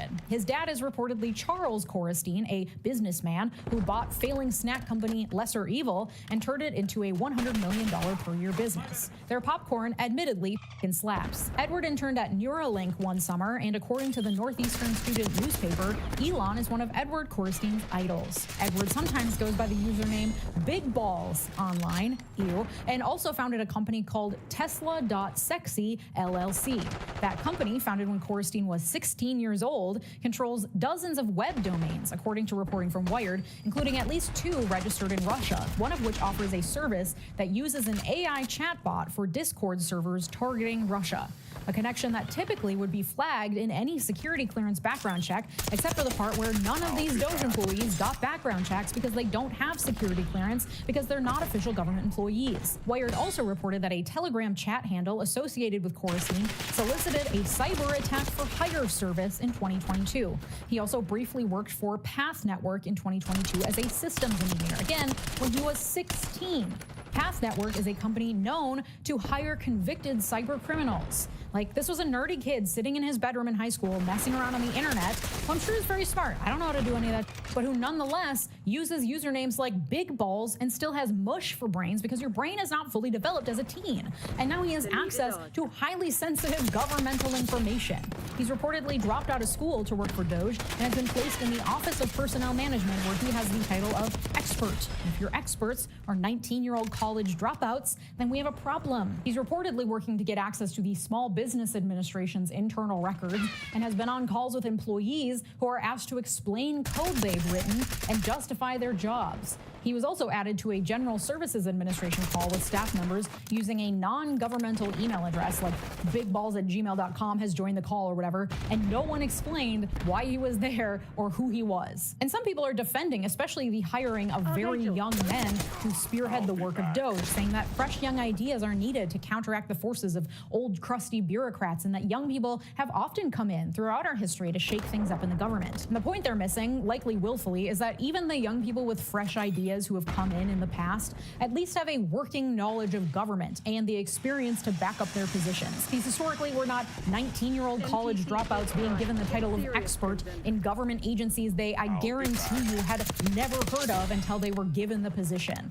The amount of damage that can be done by a bunch of boys emboldened by the trust given to them by the richest man in the world cannot be underestimated. The amount of oversight Musk is providing is likely minuscule, let alone the oversight that Trump is providing while taking long trips to golf and get his spray tans. These boys are operating with zero transparency to the American people under the direction of deranged megalomaniacs who have absolutely zero grasp on reality. This has never happened before. This is not similar to things that have happened in the past, and this is not normal. There are journalists and politicians out there claiming that this is okay, and they are willing this country to be driven off a cliff by a handful of boys whose brains literally aren't even fully developed yet and who lack even a modicum of proper experience or knowledge to manage the things they're attempting to manage. It's reckless, and the end result will be disastrous for the American people, something they're all betting they won't have to care about as they can continue to ride the shirt tails of Elon Musk and Peter Thiel and all the other tech billionaires that they're rubbing elbows with, who they hope will save them a pod in the ship that they launch into outer space once this planet is no longer habitable.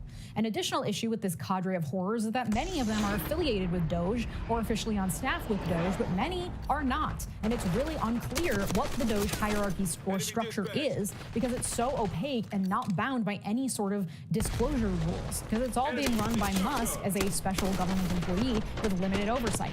And because it's not an official agency and these people aren't official federal employees, Congress also has very little ability to directly intervene or monitor what's happening because this is being carried out by people who aren't technically public officials. And yet they're gaining unprecedented access to private information of millions of Americans, plus control over payment systems and other highly confidential mechanisms of the government, mechanisms that typically have extensive oversight and are tightly controlled. It's an unprecedented power grab that many are calling a coup. It doesn't look like a traditional coup because there aren't, marching armies or attacks on capitals, at least not recently. Instead, it's a digital coup with a small army of nerds who know just enough to be dangerous, but not enough to fully understand the weight of their actions, coming in and not only dismantling agencies, but also creating genuine chaos across the government and compromising highly sensitive information in a way that only makes this country and the people in it more vulnerable. Because the role of government is to protect and provide for its people. We can argue to what extent it's supposed to do that, but the end game of this Doge work appears to be the complete dismantling of the very functioning of government, as the Project 2025 playbook foretold, which is precisely what far-right extremists who think the government should just protect property rights and nothing else are gunning for, all in the name of saving us money, even though the tax cuts Trump has floated have been shown time and again to only benefit people making over like $300,000 a year and will actually cost the rest of us more money while providing fewer benefits. Doge appears to be the main mechanism through which Trump and those pulling the strings behind the scenes are going to implement the Project 2025 agenda to fully dismantle the administrative agencies that ensure the functioning of our government. And we are the ones who will pay the price for this. So remember these names and faces because they are the ones who will be responsible for the fallout from this chaos. If you'd like to support my work, the #1 best way to do so is to join me over on Patreon, where you get ad-free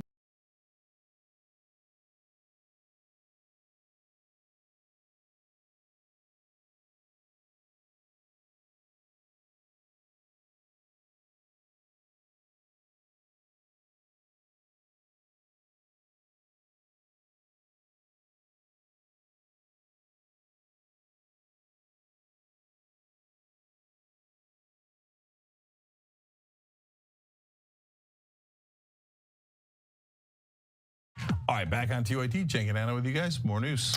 So I just want to address something. I was wrong about Project 2025. MAGA hates Project 2025, and I thought that Donald Trump actually cared about his base because in his first term, he seemed to be swayed by his base. He seemed to listen to his base. This time around, not so much. So Russell Vought, as the head of the Office of Management and Budget, and considering what he just did with the Consumer Financial Protection Bureau, makes it abundantly clear to me that they are implementing Project 2025. So I will admit when I'm wrong, I was wrong. I totally predicted incorrectly what would happen with Project 2025. The big guard will. Oh yeah, the hives are coming out, everybody. We told you so. Let's get into the Young Turks backpedaling as fast as they can. Yep, absolutely. Before we take a look at the TYT clip from the other night, let's just take a little trip down memory lane. So if you just type in TYT Project 2025, beautifully, the first search result, Trump's plan is not Project 2025. Who could believe it?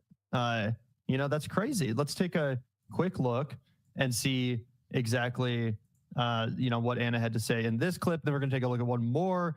So I totally believe this reporting. I think this is actually accurate reporting. And if reporters didn't just serve as stenographers for the Democratic Party, they would have maybe found out there's a different think tank that literally has the same slogan as Donald Trump, and they might have reported on that ahead of time instead, but they didn't.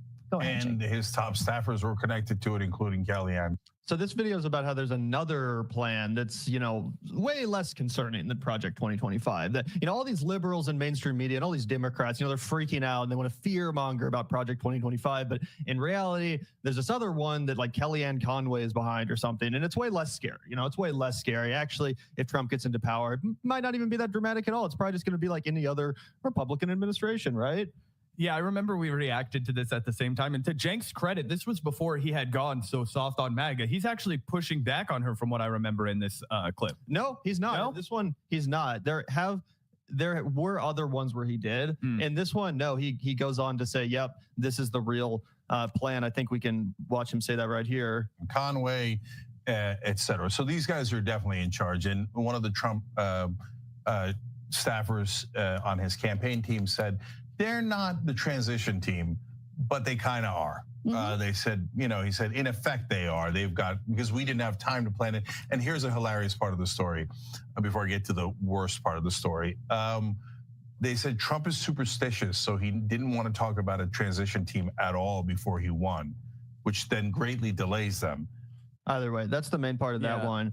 If we go on to this, however, there's some more pretty embarrassing commentary from Anna Kasparian, and people in the comments have even recently pointed that out. This person says, what do you have to say now? You really were complicit. If we take a look at this, it's pretty shocking the degree to which she downplayed and minimized the reality of Project 2025 and whether or not Trump would actually implement some of these ideas. Yeah, that's crazy because I for whatever reason I remember covering. I felt like Cenk was a little more rational on Project 2025 than Anna. But yeah, let's go ahead and play this because I could use a refresher for sure. There were a few debates between the two where Cenk pushed back a little bit and said that there was a bigger chance it would actually be implemented. It was the Heritage Foundation's project and all that shit. But yeah, take a look at this, guys. This one's absolutely wild. I don't know what the hell it is. It's Project 25. He's involved in Project, and then they read some of the things, and they are extreme. They're seriously extreme. But I don't know anything about it. Project 2025, I'm sure you heard of it. It was cooked up by the right-wing think tank known as the Heritage Foundation, and it has been such a thorn in Trump's side that his team successfully pushed for the ouster of its director, a guy by the name of Paul Dans. Now, the Trump campaign did not author Project 2025. You might think they do because Democrats make it appear as though Trump himself wrote it, but it has been attributed to his campaign by Democrats as part of their political strategy. And I think that it is wrong to do this because when you inaccurately attribute something to Trump, when you cry wolf, well, when he actually does pose a threat on things, people are going to be fatigued from the fear mongering. And so I want to wolf, well, do this because political strategy. And I think that it is wrong to do this because when you inaccurately attribute something to Trump, when you cry wolf, well, We'll watch some more, but who the fuck was actually pretending that Donald Trump wrote Project 2025? Obviously, no one thinks that Donald Trump sat down with a pen and paper and wrote Project 2025. I think most Trump critics understand that Trump is too lazy, he's too incompetent, he's too stupid to actually craft any of the real policy that's going to get pushed through under his administration. Therefore, yeah, hence the existence of Project 2025. Hence the existence of all these policy writers coming together to compile this document to get him to push through on their behalf. Like, obviously, that was always the assertion. Not that Trump came up with it, not that he organically created it from scratch. Yeah, Trump has never organically come up with a policy in his entire life. In fact, most policymakers do not. They rely on the lobbyist threads. It's part of the really, fucking corrupt element of our government. And TYT has made so much content over the years about the Heritage Foundation and how evil they are and how they've embedded themselves in all elements of the Republican Party, which is why I imagine that there would have been some pushback from Cenk, because what Anna's saying is completely untrue. And not only, again, I'm not sure exactly when this clip was uploaded. I don't know if we knew about JD Vance or not by this time. But 6 months ago? 6 months ago, we definitely knew about JD Vance. That would have been 4 months before the election. That would have been August. We would have known JD Vance would have been. So that was at a point where it was absolutely inarguable after that. This is a trad cast. I want to return back to the, old school ways of American society. We have to ban porn. We have to stop transing the youth. This was the whole reason you pick a guy like JD Vance. It was a huge signal to that faction of the Republican Party that Trump was still with you, that he hadn't gone soft. And remember, JD Vance literally wrote the foreword for the Heritage Foundation guy's book. They're like this. They're directly connected. That's why after JD Vance's selection as the VP, it was inarguable that it was going to be a part of the campaign. Yeah, and honestly, even before JD Vance was picked, I think it's pretty inarguable. I mean, look who picked every single one of Trump's Supreme Court justices. It was the Heritage Foundation. All of Trump's SCOTUS picks came directly from the Heritage Foundation list of approved justices. I mean, how much more owned can you be if they're literally picking your SCOTUS picks? Either way, let's keep watching this. It's pretty crazy, guys. When he actually does pose a threat on things, people are going to be fatigued from the fear mongering. And so I want to make my case on this. Now, let's get back to the director of Project 2025. Paul Danz's exit comes after the project completed exactly what it set out to do, bringing together over 110 leading conservative organizations to create a unified conservative vision, motivated to devolve power from the unelected administrative state and returning it to the people. Heritage Foundation. That is the Silicon Valley corporate speak for what Elon Musk is doing to our government right now, right? Leading the conservative organizations to create a unified conservative vision motivated to devolve power from the unelected administrative state. What they're trying to do is they're trying to get rid of the Department of Education. They're defanging the SEC. They're defanging the institutional powers that maintain checks and balances on the executive branch. They're outsourcing responsibilities that once were exclusively held by the president. Now it's some guy that's from South Africa that's the richest man in the world that not only has awarded himself a $400 million contract, so he's already doubled his money that he invested in Donald Trump's campaign election. He's now up for billions and billions in dollars in tax benefits. So absolutely astronomical transfers of wealth going on over here. And it's exactly what they said they were going to do. They're just doing exactly what they said they were going to do. Yep. Let's hear her minimize that and downplay it. President Kevin Roberts said in a statement. Now, as you heard from the video that you watched a little earlier, Trump has very aggressively disavowed Project 2025. There are portions of Project 2025, namely on immigration policy, that Trump does agree with and he campaigns heavily on. But as Associated Press notes, Trump has repeatedly disavowed the document, saying on social media he hasn't read it and doesn't know anything about it. At a rally in Michigan earlier this month, he said Project 2025 was written by people on the severe right. I agree with him on that. And some of the things in it are seriously extreme. I agree with him on that as well. Now, it's important to keep in mind that while there's a big, worry about Project 2025 right now, this is a document similar to what the Heritage Foundation releases literally every election cycle. In fact, it dates back to the Reagan administration. Now, the document itself has differed from election cycle to election cycle, of course. But the Heritage Foundation has been in the game. What? Yeah, and you've been talking about it, and they've been doing horrible things to our entire country since the Reagan administration, and that's bad. And they've been more emboldened, and that's bad. And they've had wins in the courts, which is bad. And oh yeah, that's why we should pretend that they aren't capable of accomplishing shit. You fucking hear yourself speak. What's crazy about this also, guys? What's crazy about this is the way that she response to Donald Trump is how he wants the most gullible American on earth respond. Oh no, those are the extreme people that I constantly surround myself with, that every element of my cabinet is going to be staffed by, that all of the aides that surround me are going to be ardent supporters of. Oh yeah, the crazy extremists that happen to make up every single person I come in contact with. Yeah, that is the whole point of a Heritage Foundation. It is to normalize that. Do you think anybody believes Donald Trump has read a goddamn thing? He hasn't read his Build a Wall bill. He hasn't read his tax cuts for the wealthy. Does that mean that he didn't get them through Congress? Does that mean that even with all of his sloth, all of his laziness, all of his lethargy, the fact that he only cares about jerking off, drinking Diet Coke, and watching Fox News videos of himself, he still was able to accomplish that? Why? Because the mechanisms of power were set in motion to get it done with or without him. All he had to do was be the face of it in the executive branch. And that's exactly what's happening right now. And you were so foolish. You were so dumb, and you were played like a fiddle by the right wing, which is insanity, because you're supposed to be not just independent media, but independent progressive media, and now you're neither. Yep, 100%. And it's awful, too, because now that Trump actually is president, Anna wants to come out here and lecture the left and lecture the Democratic Party about how they can't properly resist Donald Trump and his agenda. They can't properly call it out, which, by the way, is true.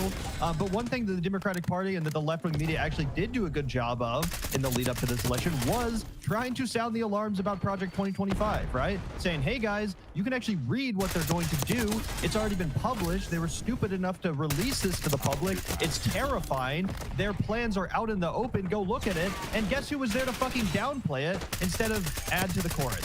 This woman. She was there to red pill our audience and to downplay the threat of Project 2025 and say, oh, it's no different than what the project or what the Heritage Foundation always does. It's no different. They do this every time. Stop freaking out. Stop fear mongering. That was her message. But of course, now she wants to be like, the Democrats don't know how to resist. The left doesn't know how to resist. They have no teeth. They're not aggressive. Like, that was you. You're the problem. This exact attitude is the problem. That was the problem. 100%. For a long time, and they do this again every election cycle. It's the think tank's way of pushing the Republican candidate, and in their hopes, the Republican president eventually, to carry out what their agenda is. But associating it with the Trump campaign because some former Trump administration officials are now part of the Heritage Foundation, I think is a little bit unfair. Now, here's how the Trump campaign reacted to the ouster of Paul Dance. The Trump campaign appeared to cheer Paul Danz's departure tonight, even though he is an alum of the Trump administration. He served in the OPM office, saying in a quote, its demise would be greatly welcome. And by the way, this was obvious fucking kabuki theater even at the time. They fired the guy and they're distancing themselves. Like, obviously that was all just to trick people into thinking that Trump wasn't in favor of Project 2025 when he always was. Yeah, this is what's crazy. Is like, I don't know if it's fair to say that Anna is a useful idiot. I don't want to, like, I don't have any proof for that other than the fact that she's taken a bunch of poly market money and changed all of her beliefs over the last 18 months. There is so much bad shit of Anna Kasparian. I'm not making anything up about her, but what I will say is it's hard for me to believe that somebody who has spent over a decade and a half in the chair as a media analyst, as a news critic, whatever the hell you would call Anna's role at the Young Turks, somebody who has taught journalism in a college setting, to not look at this and be like, oh yeah, we call this propaganda, we call this getting played, this is called doing politics, and if you're not sophisticated, you would be duped by this really easily, and you would say exactly what Anna said. But for somebody who's a professional, you're supposed to call what Gavin called, and that's be like, this is kabuki theater, this is nonsense, this is fugazi, this is them doing a head fake on you so that you think something happening. And do you know who did that all the time during his first term, Gavin? Donald Trump. Donald Trump was the master of the sleight of hand. Oh, I'm just going to rotate my cabinet positions. I'm just going to rotate the villains first. That guy's. Oh, no, we're dealing with the John Boltons of the administration. Now we're going to have some other guy come in because we're kicking John Bolton to the curb. It's like, yeah, but they're going to do the same thing, right? It's going to be the same end. And what you're supposed to say is, hey, this is a revolving door of criminals who want to do all kinds of crimes to the American public. And there are no boundaries that they will not cross to do that if we empower them even a little bit. Yep, absolutely. Let's take a little bit more of this in before we watch, Anna's most recent statement where she addresses this coverage, which is already, aged like milk. We just got time. Or any group trying to misrepresent their influence with President Trump and his campaign, it will not end well for you. Now, in addition to that, Trump's campaign advisors, Susie Wiles and Chris LaCivita, went even further and released a statement saying that President Trump's campaign has been very clear for over a year that Project 2025 had nothing to do with the campaign, did not speak for the campaign, and should not be associated with the campaign or the president in any way. Reports of Project 2025's demise would be greatly welcome and should serve as notice to anyone or any group trying to misrepresent their influence with President Trump and his campaign. It will not end well for you. And one thing that I will note is that Trump isn't disavowing Project 2025 because he's trying to appeal to the libs, okay? He's disavowing it because MAGA Republicans ain't about the Heritage Foundation brand of conservatism. There is a very obvious split in the Republican Party that I think a lot of Democrats are unaware of. There are the traditional conservative Republicans, they're the war hawks, they're the individuals who are very extreme when it comes to social issues. And then there are the more isolationist MAGA Republicans. These are the America First crowd. They don't like what's in Project 2025. And so what Trump is doing in disavowing it is trying to appease or appeal to members of his own base. So again, like, what would the MAGA base not like about Project 2025? That's what I'm trying to understand, Anna. And also, absolute negligence to read Donald Trump pressers as the news without any context and scrutiny, to be like, well, he's saying this, but why might he be putting this message out? We never hear that from her. It's like third grade media literacy. You read the news and you're like, well, okay, I read that, but why did they write it? That's something you have to keep in the back of your mind. So when I'm reading a press release from a fucking crook politician who has made an entire career off of lying, cheating, and stealing, I might not look at it as, oh, well, he's just speaking from the heart. Like, are you dumber than rocks? It's fucking infuriating to watch this.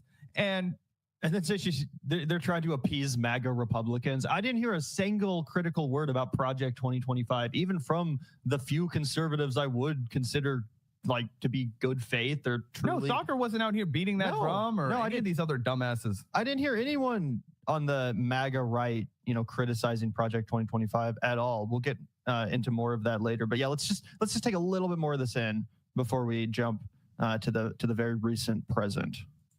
Knows that it's actually politically advantageous to not be associated with something that is not popular with the America First MAGA crowd.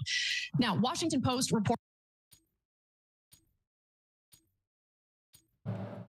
Hey, we're on the mic.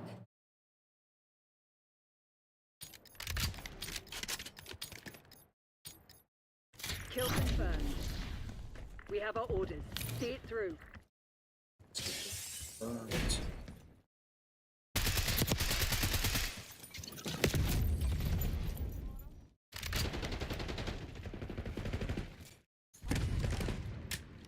You're falling behind, Crimson.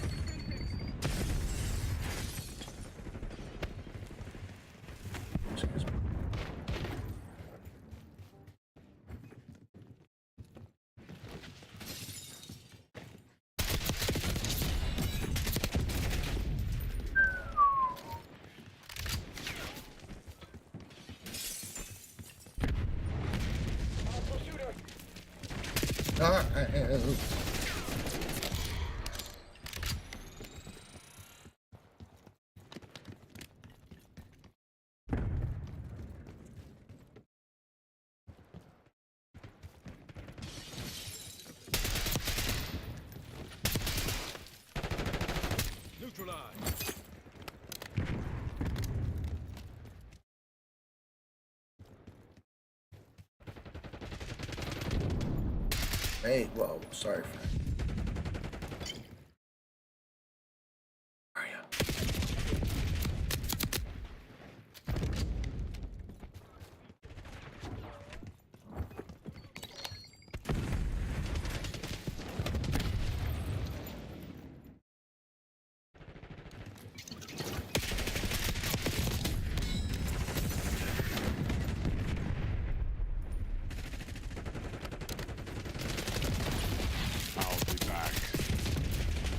we'll be back.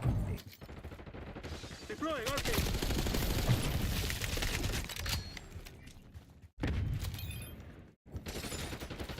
C4 charge out.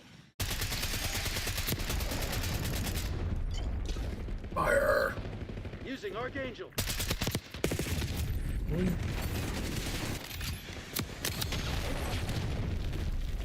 Moonshine.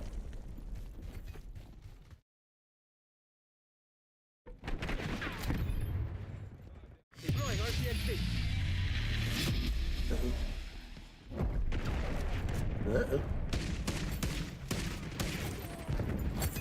Sorry about it.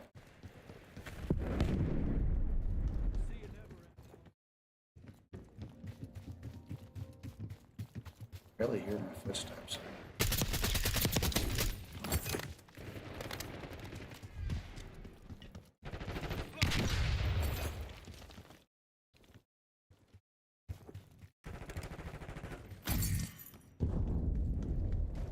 Denied.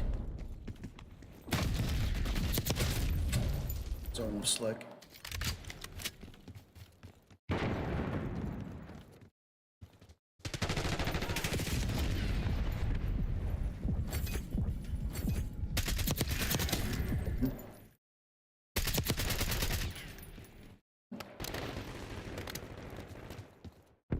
I'd do that.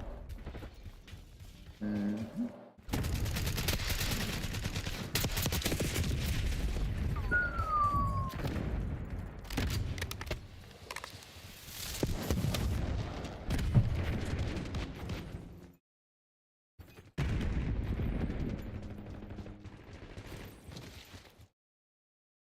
I'll be back.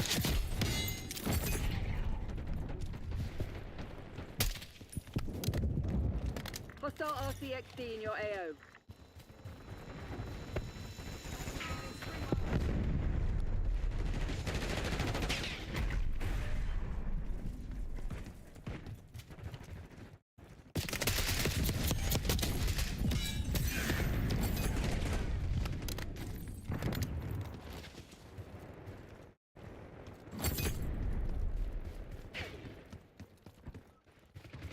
I'll take that.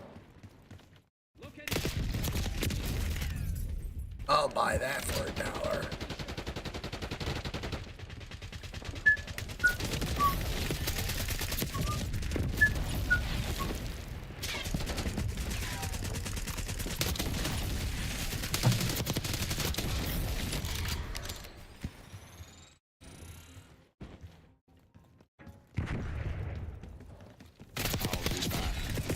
Oh, dang it. I was fixing to get a double kill. Double kill! Yeah. Old. Fighting for the Enemy gold. UAV inbound.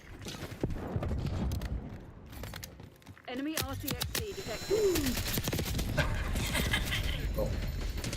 They've taken the lead.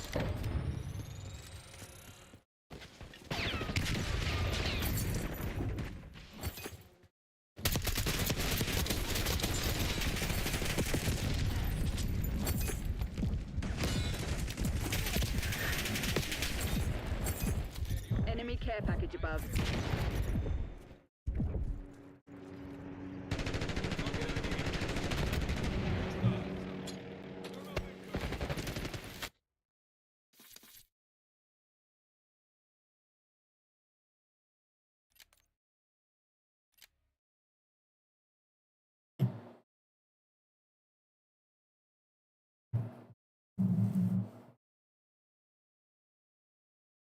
Hey, can you hear me? I can hear you. Can you hear me? Yes. Okay. What's up, man? Not too much. I just noticed it looks like they changed something so that when you invite me, I get this giant, the whole half of the screen says, "You have been invited. Oh. Press Y." That's kind of fun. New. Yeah. Well, Changes occurred. Yes, sir. Yeah, well, I mean, there was an update today, a small one, but there's a new event, which I do suggest working on, because some of them are. Oh yeah. It's definitely not like the Terminator event where you just get skulls. Like you have to there are challenges. And okay. I would definitely start. I'm working on them as we speak. One of them, Shadow Hunt. Yeah, Shadow Hunt. That's the new event. And when you unlock this, you get a new weapon, the TR2. That's kind of a big deal. So I definitely, definitely working towards this. So what do I gotta? All right. Well, there's what do I gotta do? what are you looking?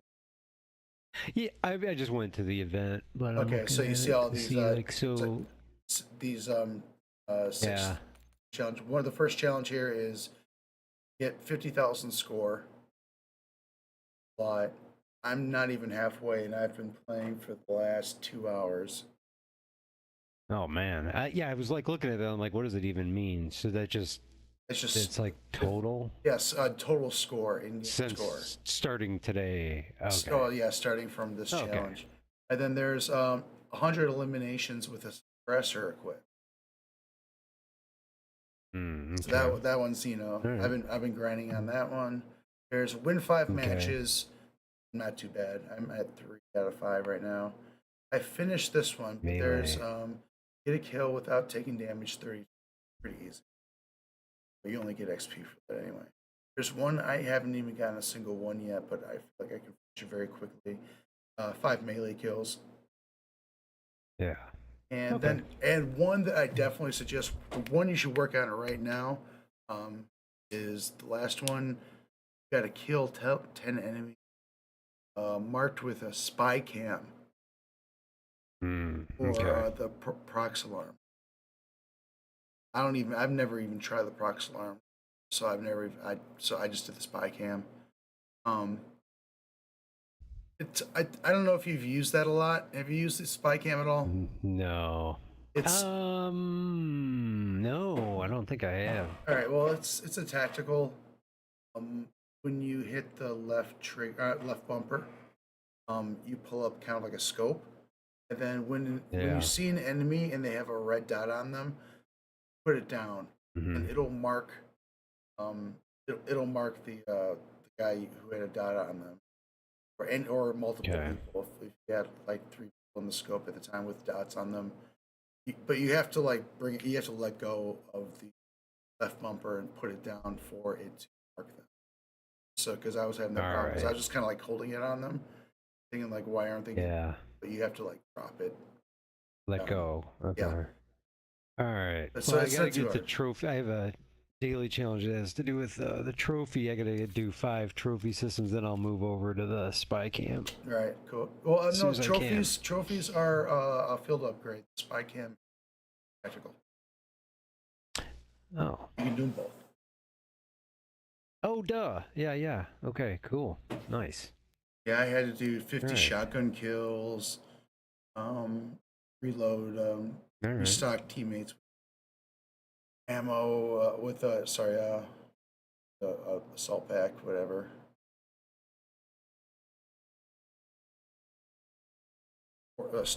Five score streak kills, which is always kind of annoying. I'll just put on like the remote car. I put on like the lowest, the lowest streaks possible that are lethal. Just try to make that out as quick as I can. All right. Cool. Ready to go. Hey, how was your day? Pretty good. You shoveling again? Oh god! Oh yeah, shoveled last night, and then I was like, then it snowed overnight. Chris was saying saying wasn't that bad. It was just like another inch, but just annoying.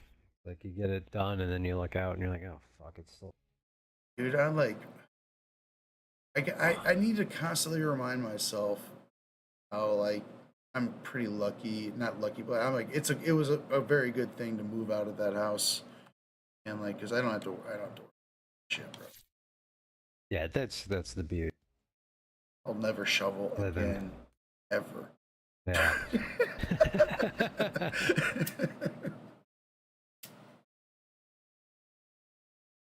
Yeah, we've been lucky so far, but yeah, it's just I don't mind doing it when it snows, but I don't like doing it. You know what I mean? That's fucking it. So you broke out right when you said I don't like doing it, and then you cut out. No, I just I don't. I don't mind shoveling, but I don't like doing it like back-to-back days. You know what I mean? Yeah. I did it yesterday. I don't want to do it again today. Secure the objective. Just one Kill day. your back, bro. Good. Yeah. Well, I have an ergonomic shovel, and I do have a snow thrower I can bust. And you're in amazing shape. Wait, I'm just talking about me and my fucking fat ass. Well, I have to watch my back. I am fucking prone to back shit. Very careful.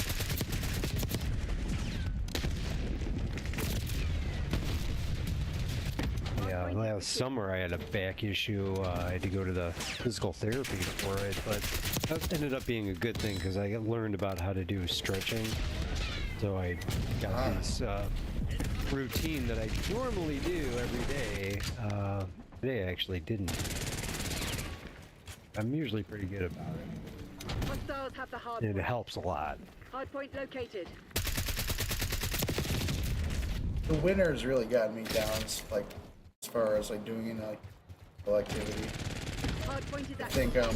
think this is a lesson learned. I think I need to like work super hard during the summer and during the nice season, so like I can just like not leave the apartment during the winter.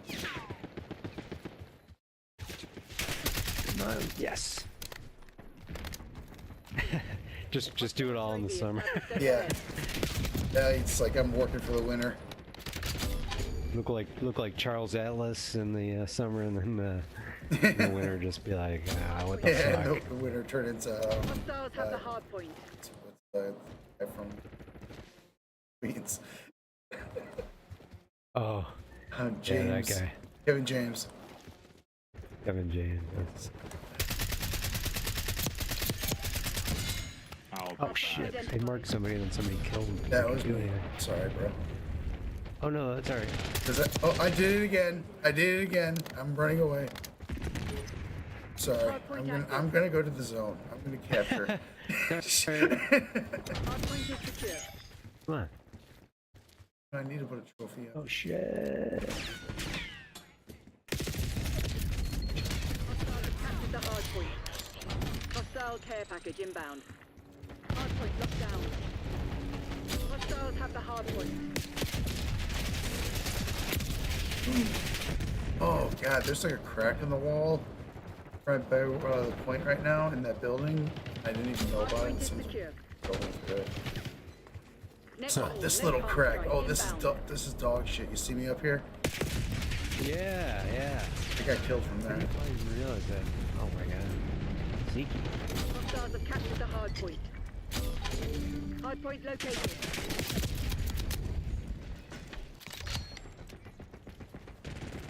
Springman going up. Hard point is active. Hostiles have the hard point. Hard point locked down. In the win, but we're still in this. Oh yeah, I got it. That's incoming.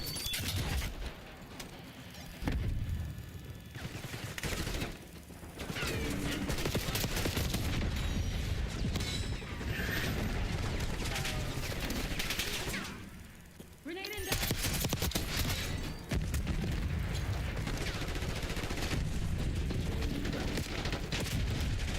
Coming from all angles. Hostiles have captured the hard point. Enemy UAV inbound. Hostile RC in your AO. Hard point I'll be identified. back.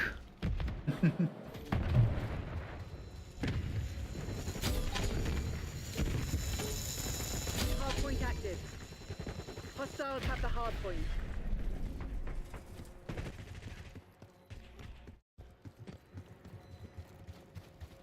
Feels pretty cool though that a movie from like 40 years ago can still get some love in Call of Duty. Yeah, right? That's some staying power.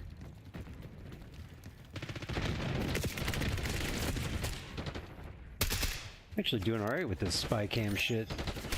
Yeah, it's not bad. Thought this was gonna be a real pain. You only but need 10 of those anyway. You'll probably pick it up pretty quick.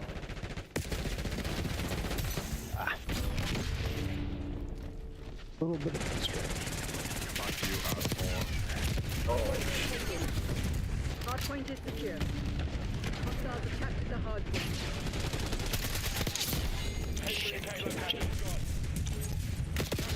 Guys overhead. Hardpoint is active.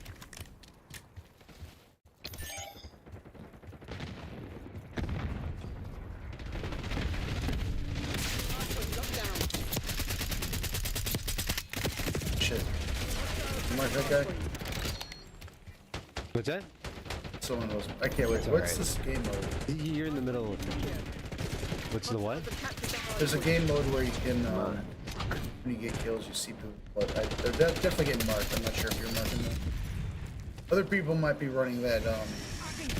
So when I mark them, other people can see it. Huh? Yeah. Hostiles have the hardpoint. Ah, well, I guess That's why I was killing them because I was like, oh, hey, there's some. they're lighting up. They're lighting Yeah, up. they're there. You can see it through the wall. Hardpoint identified. Yeah, I can see it. Kinda. There's probably more than one good person running that right now. This is a challenge. Hardpoint locked down. Right. That's probably true. So just kill as many people as you can, no matter what.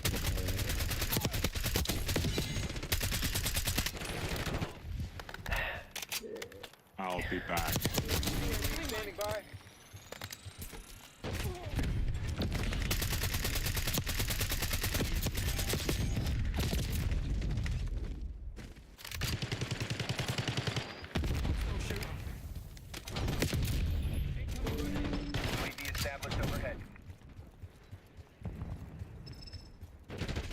Oh, what the? So RFK, fucking, of course, it's fucking, dude, we're Confirmed. done. Yeah, things are gonna get weird. These are already really weird, though. That whole. Yeah, it's literally like the Joker. Go ahead. No, the Joker. Yeah, it's like fucking Trump's like the Joker, and he's unleashed every criminal Gotham upon him. What were you gonna say? About the Hostiles have the hardpoint. Yeah, things are already like super weird. That Elon giving that like press briefing like in the Oval Office with Trump just sitting there. Oh my god! Kid like picking his nose and shit. And I'm like, yeah, dude, it's so fucking weird, dude. Like, what the hell's happening? Yeah. Why is like more than half the country acting like this is like there's not a problem with this? This is weird, dude. Yeah, absolutely. Yeah, Yeah, I like- watched a little bit of that, and I watched a little bit of the internet today, guys talking about it too. It's They've just been so going hard on it. surreal. The thing is, it's like Steve Bannon talked about a strategy that the right wing, like, Flood the zone with shit. yeah, well, flooding the zone, you know? And just like trying to overwhelm us Hardpoint is secure. with just a bunch of action. We have to stay vigilant because they'll get tired out too. We can stay if we can. Hostiles have Well, captured the hardpoint. when they can. Hardpoint locked down. Just so we can't give up. They win, we're like it's humanity's dead. We're trying to save the world. If these people stay in charge, man, like we're all gonna die. Literally. Humanity doesn't stand a chance. Or unless, like, you know. Hardpoint is active. Hostiles have the hardpoint. Well, honestly, you know, humanity will probably be fine. It just won't be the United It's not States. working. Find another way. It'll more likely be China. Yeah, I mean, we're just cutting off all the aid to everywhere in the world, like just some selfish bitch. Yeah, but we're creating a power vacuum. That's soft power. That's what that's called. That's like spreading American influence through kindness, but for the sake of the American government. We're not doing it for them. We're doing it for us. You know, US aid is like that helps us more than anyone. And by pulling out of all those commitments, we're creating a power vacuum that is going to you don't have to be an economist, political scientist to know that that China's going to fill that vacuum. They've already started.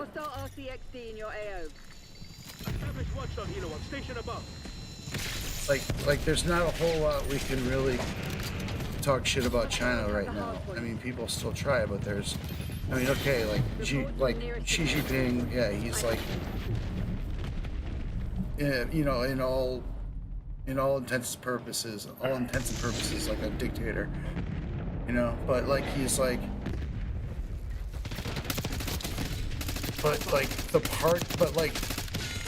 there are hundreds of millions of members of the Chinese Communist Party. You know, China's got a huge population, and pretty much all the adults are members. You know, and like, this is what they want, man. And like, he's doing good for them, and like he's they're getting results. Yeah. And it's exposing like our system for like how it's basically just being controlled by bloodsuckers. Like Xi Jinping is not a billionaire. You know, he doesn't have the assets that like Elon Musk or Zuckerberg and all these people have. You know, it's like they're basically proving that like, yo, the reason why the shit's so expensive in the United States is because these rich billionaires on top are taking most of it. Like most of the cost is going right to them, into their pockets. And like these people have money, like you could not spend the amount of money Elon Musk has in like 100 years. You couldn't spend it. Did I hear correctly that like there's like, I don't know, like a handful of super wealthy people whose like collective net worth is equal to half of the lower half. I'm not saying this right, but three or four people's wealth is the bottom half of the United States population. Oh yeah. Oh, but I mean, if it's it might, right? Yeah. Oh yeah. Right. I think like the top. I think Zuckerberg, Bezos, and Musk altogether have more wealth than the bottom half of the country. Securing Zone A. So crazy. Which is, you know, that's what we call wealth disparity. We're winning. Keep it that way. And like, and how no one has a problem with that is fucking stupid. Because socialist. We have it because I got a chance to be rich too, man. I've got good ideas. Yeah. I'm gonna be a millionaire, bro. Shut up. You're not. Controlling Bravo. An idiot. And no one's stopping you from being a millionaire. I just want to stop you from being a fucking multi-millionaire, billionaire, or whatever. You know what I mean? Like how much? There should be a limit. We're losing Alpha. How much is enough? You know? I mean, I mean, there should be. We shouldn't be talking about minimum wages. We should be talking about like maximum wealth. Yeah. Totally. Like there should be a certain point. Losing A. And I don't think it should be all that high. I think like $1 million is more than enough for an individual to live happily for the rest of their lives.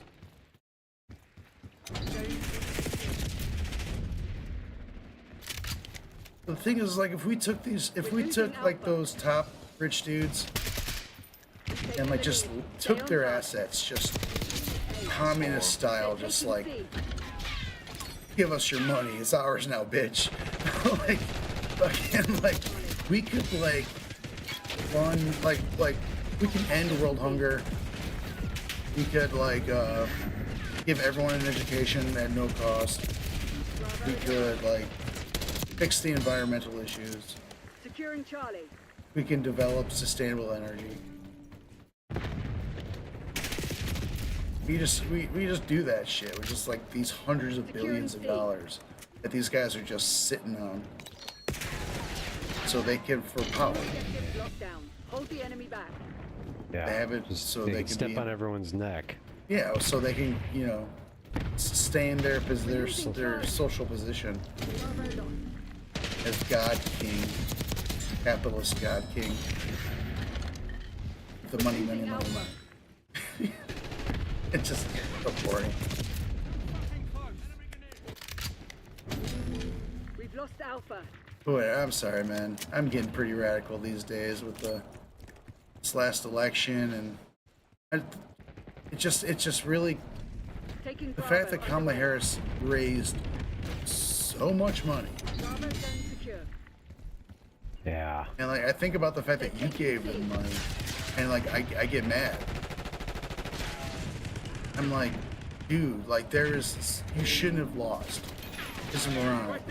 You lost because like you were shitty about Palestine, and a big part of your base was not into the genocide.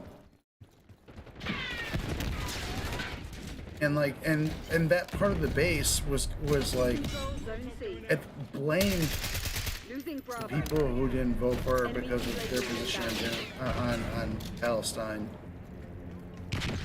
Even though like she made zero indication that they were going to change policy at all. Like with this assumption that like Trump's gonna be better, it's like I mean there was no indication at all that like Kamala Harris was going to like change anything that Joe Biden was already doing, which is full backing, full support, weapons, funding. Just... Yeah. I mean, the more I think about it too, like the Democrats should have really had a, you know, kind of a contest to see who should be the president, or you know, like a primary, like just throw. Yeah. This, I mean, I mean, if we want to put ultimate blame, like Joe Biden, he really blew it. I mean, he should have dropped. He shouldn't have ran for the second term. He should have like. He should have backed out early. Yeah, there's a lot of blame to go around. He's definitely one of them. Yeah, dude. I mean, we were probably pretty cooked when they had that shitty debate, and then like he was like, "I'm not going anywhere. You fall down, you get back up." It's like, shut the hell up, bro. No one knocked you down, dude, man. That You're was just old. so painful. And it's like, yeah, pat yourself on the back for what? I don't even know, dude. Democrats don't make any goddamn sense. And like people mad at anyone who didn't vote for Kamala because of her position on Palestine. You should just fuck off, because she literally was just kind of like, I'm speaking. Like, in just a more polite way of saying, shut the fuck up. Shut up. Shut up. Like, why was she, if it's like, hey, this is something that is important to me. Shut up. Vote for me. It's like, fuck you. How about no? I'm not going to vote for you. I mean, and they're trying to act like these people voted for Trump, but no. Just there wasn't the turnout. People were just kind of like, I'm just not going to vote.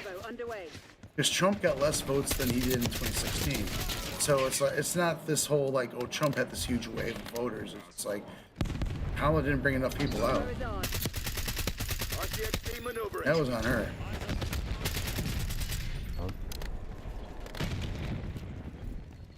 Because it's a pretty, I mean, it might not be like the most important issue to everybody, but like seeing those images of like kids getting bombed is like, you know, it's pretty hard to. It's pretty hard to like look just like look aside or like, but that just so for the sake of pragmatism or something. It's kind of like, dude, these are dead kids, and like you people funded it. You gave Israel the money to do it. It's like, why the hell should I vote for you? Like, it doesn't make sense. And then they're gonna blame those people for not voting. Kind of like, well, why didn't you like change your position? Why didn't you let us know that like this was something a priority? Like we need to end this. This is. Fuck you, asshole. But they wouldn't. They were just like, shut up. They're like, they were like, yeah, we need a ceasefire for sure, but Israel has when the whole Israel has the right to defend itself is code for they should be able to kill whoever the hell they want, and for how long as they want, and we're gonna give them money. Losing B. Zone Alpha captured. Losing Bravo.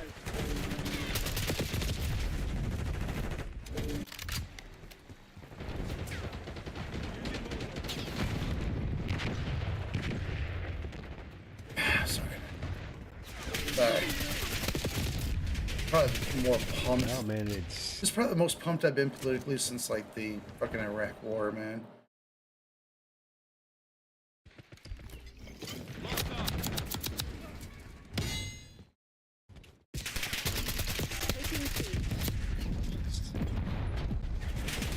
Living nightmare of worst people ever are all in power.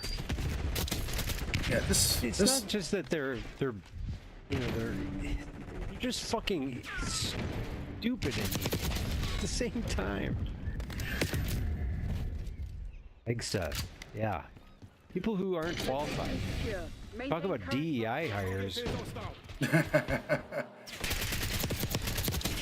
That's just great. I mean, racism's just on the table apparently. That's all it is. Like, oh, there's a black person anywhere near the situation on a television show, in a movie, in a jobs, in a politician. DEI is a black person. DEI, they weren't hired. They're not qualified. We're gonna automatically assume they're not qualified just because they're black, which is just racist. Losing A. Totally. Yeah, absolutely. Yeah, it's like so yeah, if you're trans or minority of any kind, and you're in a position of any kind, it must be a DEI hire. What the fuck is that? That's just blatant racism, man. Yeah, racism, bigotry, and on all levels. It's dog shit. But Americans are too dumb to like really like make that kind of like put those two numbers together and add them up, you know? Fuck you.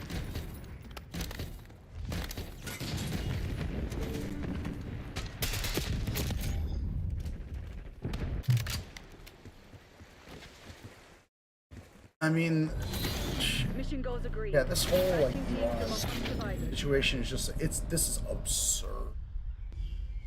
Like, it's like this is so like it's just like so. Oh, hey, oh, let's go.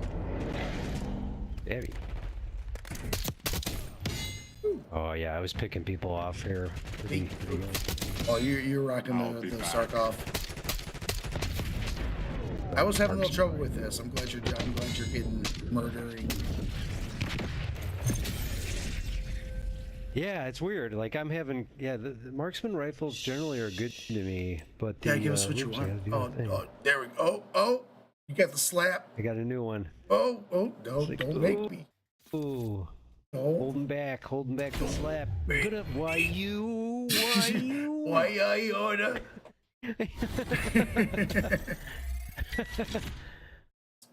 You got time for another?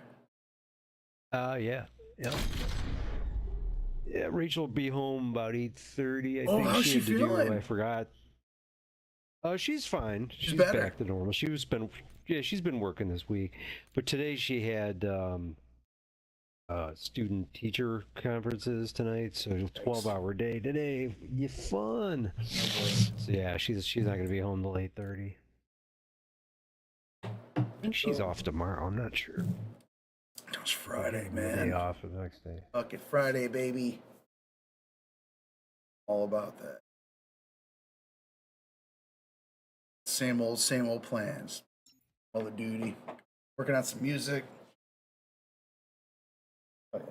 You should go to a bar, at least briefly, and see if you can pick up a Lonely Heart, man. Valentine's Day.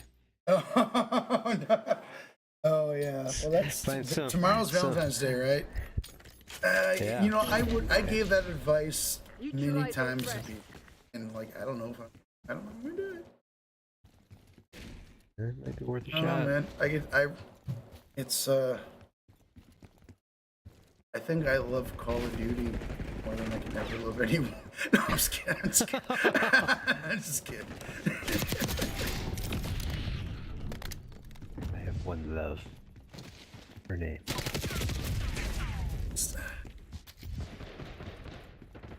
Hasn't been a priority lately. Bro, dig it. More than that. But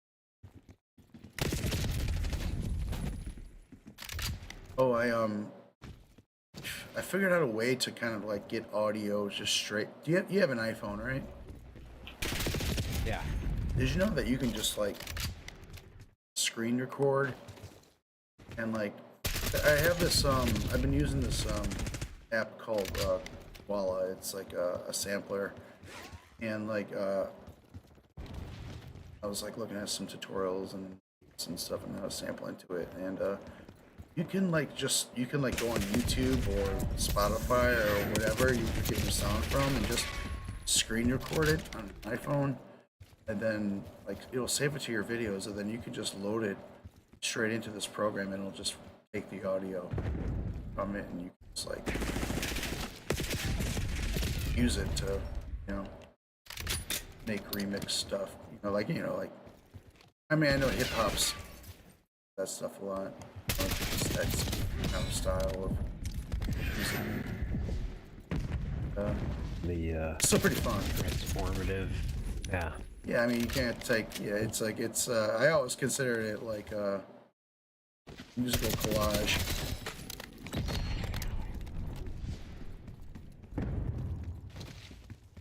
Stuff that already exists and kind of put it together in a new way.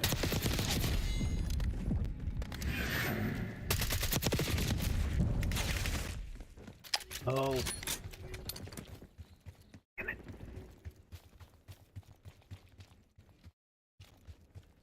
Honestly, I was making some beats and stuff with just sounds I was making from my mouth, my phone microphone. Yeah, a cough made a pretty good like kick drum. And like a sniff, like take that and make like a hi-hat out of it. So you can make these sounds and that seem weird. What's up? I'm sorry, go ahead. Yeah. No, it sounds like that bit of masterclass that I looked at with Sheila E. She was doing that kind of thing with like stuff around the house, making percussion noises with.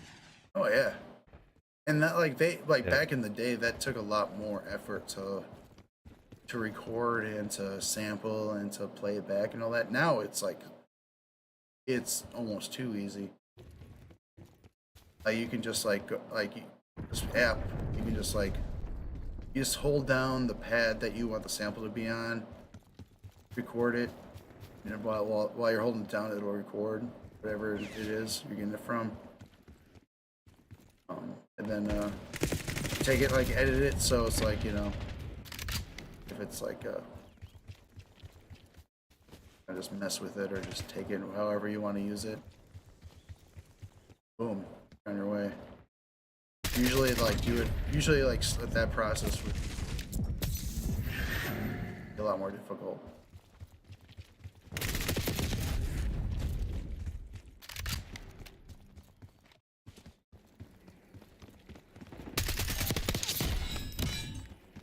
When samplers first started coming out, like back in the 80s, it didn't have a whole lot of memory.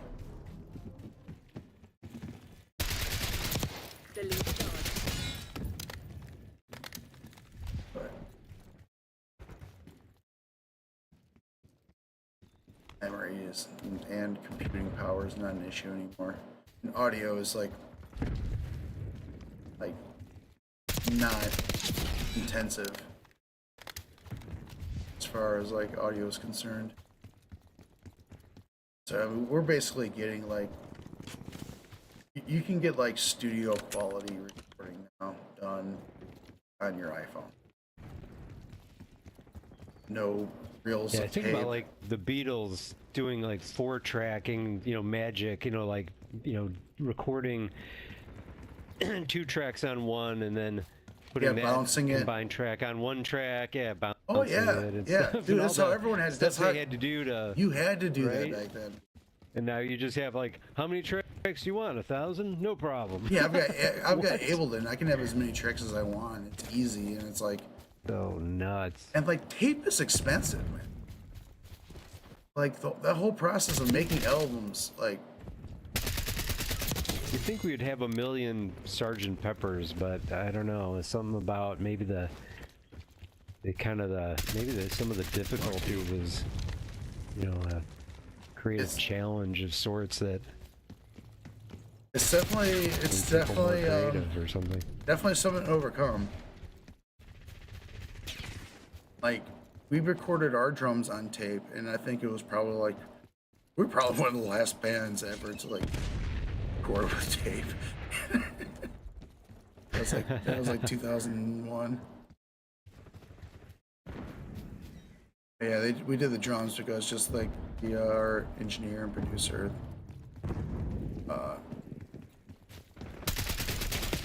thought it sounded better. It's like getting the recordings done for the drums, it just gave it a better sound. Apparently, like recording it straight into the digital audio workstation was like at least at the time it was probably pretty like cold, not very warm sounding, like kind of like you know what I mean. But they got shit that makes it shit sound. They've figured out how to create that analog warmth digitally. Pretty awesome. I'll be back. Yeah, when I was gonna do the vocals for the Teenage Lobotomy cover of 30 song, I was like, I remember reading that, like a lot of people would record vocals like in a shower to get like a reverb effect, and then I was thinking about it, and my brother mentioned, he's like, it's kind of like you could add reverb, to something, but you can't take it out if you start with that, and he's like, I'm like, yeah, that's true. Yeah, I'm baking a cake. Yeah, that's actually Can't Wait, what's your brother's name again? I'm sorry, man. It's Mike. Mike. Yeah, that's actually a really good point that he's making. Because like the reason why they would have to do that back in the day is because buying like a reverb machine was like thousands of dollars. So it's like if you just have a mic and a tape and a bathroom, then you can. I'll be back. It's for free. It's a cheaper version, but like, yeah, you are pretty like you said, you're limited. Like once that recording is, that's what it is. And change it. But now it's like you can like put all sorts. You can test out different reverbs. You got different all sorts of stuff. You got delay, reverb combination. They were already Anything, dead. I mean, it's pretty great, man. It's pretty awesome, and like I'm definitely trying to build some groundwork to get some work done, but like I'm feeling like I might start banging some stuff out. I'm tired of talking about it, and I want to get it done. And excited to show it to you, see what you think. Hopefully, it's not like too cool, too heavy or nutty for you. I have no idea what's gonna. It's gonna be like it's gonna be a whole bunch of different kind of shit, man. It's gonna be a little experimental. Cool. Hey, Rachel's home, and I gotta run. Sure thing. Hey, have a great night. Tomorrow's Friday. I'll be on tomorrow night. Excellent, good games. Have a great night. Yeah, hit me up tomorrow. I'll be around. Okay, we'll do. Good night. Later.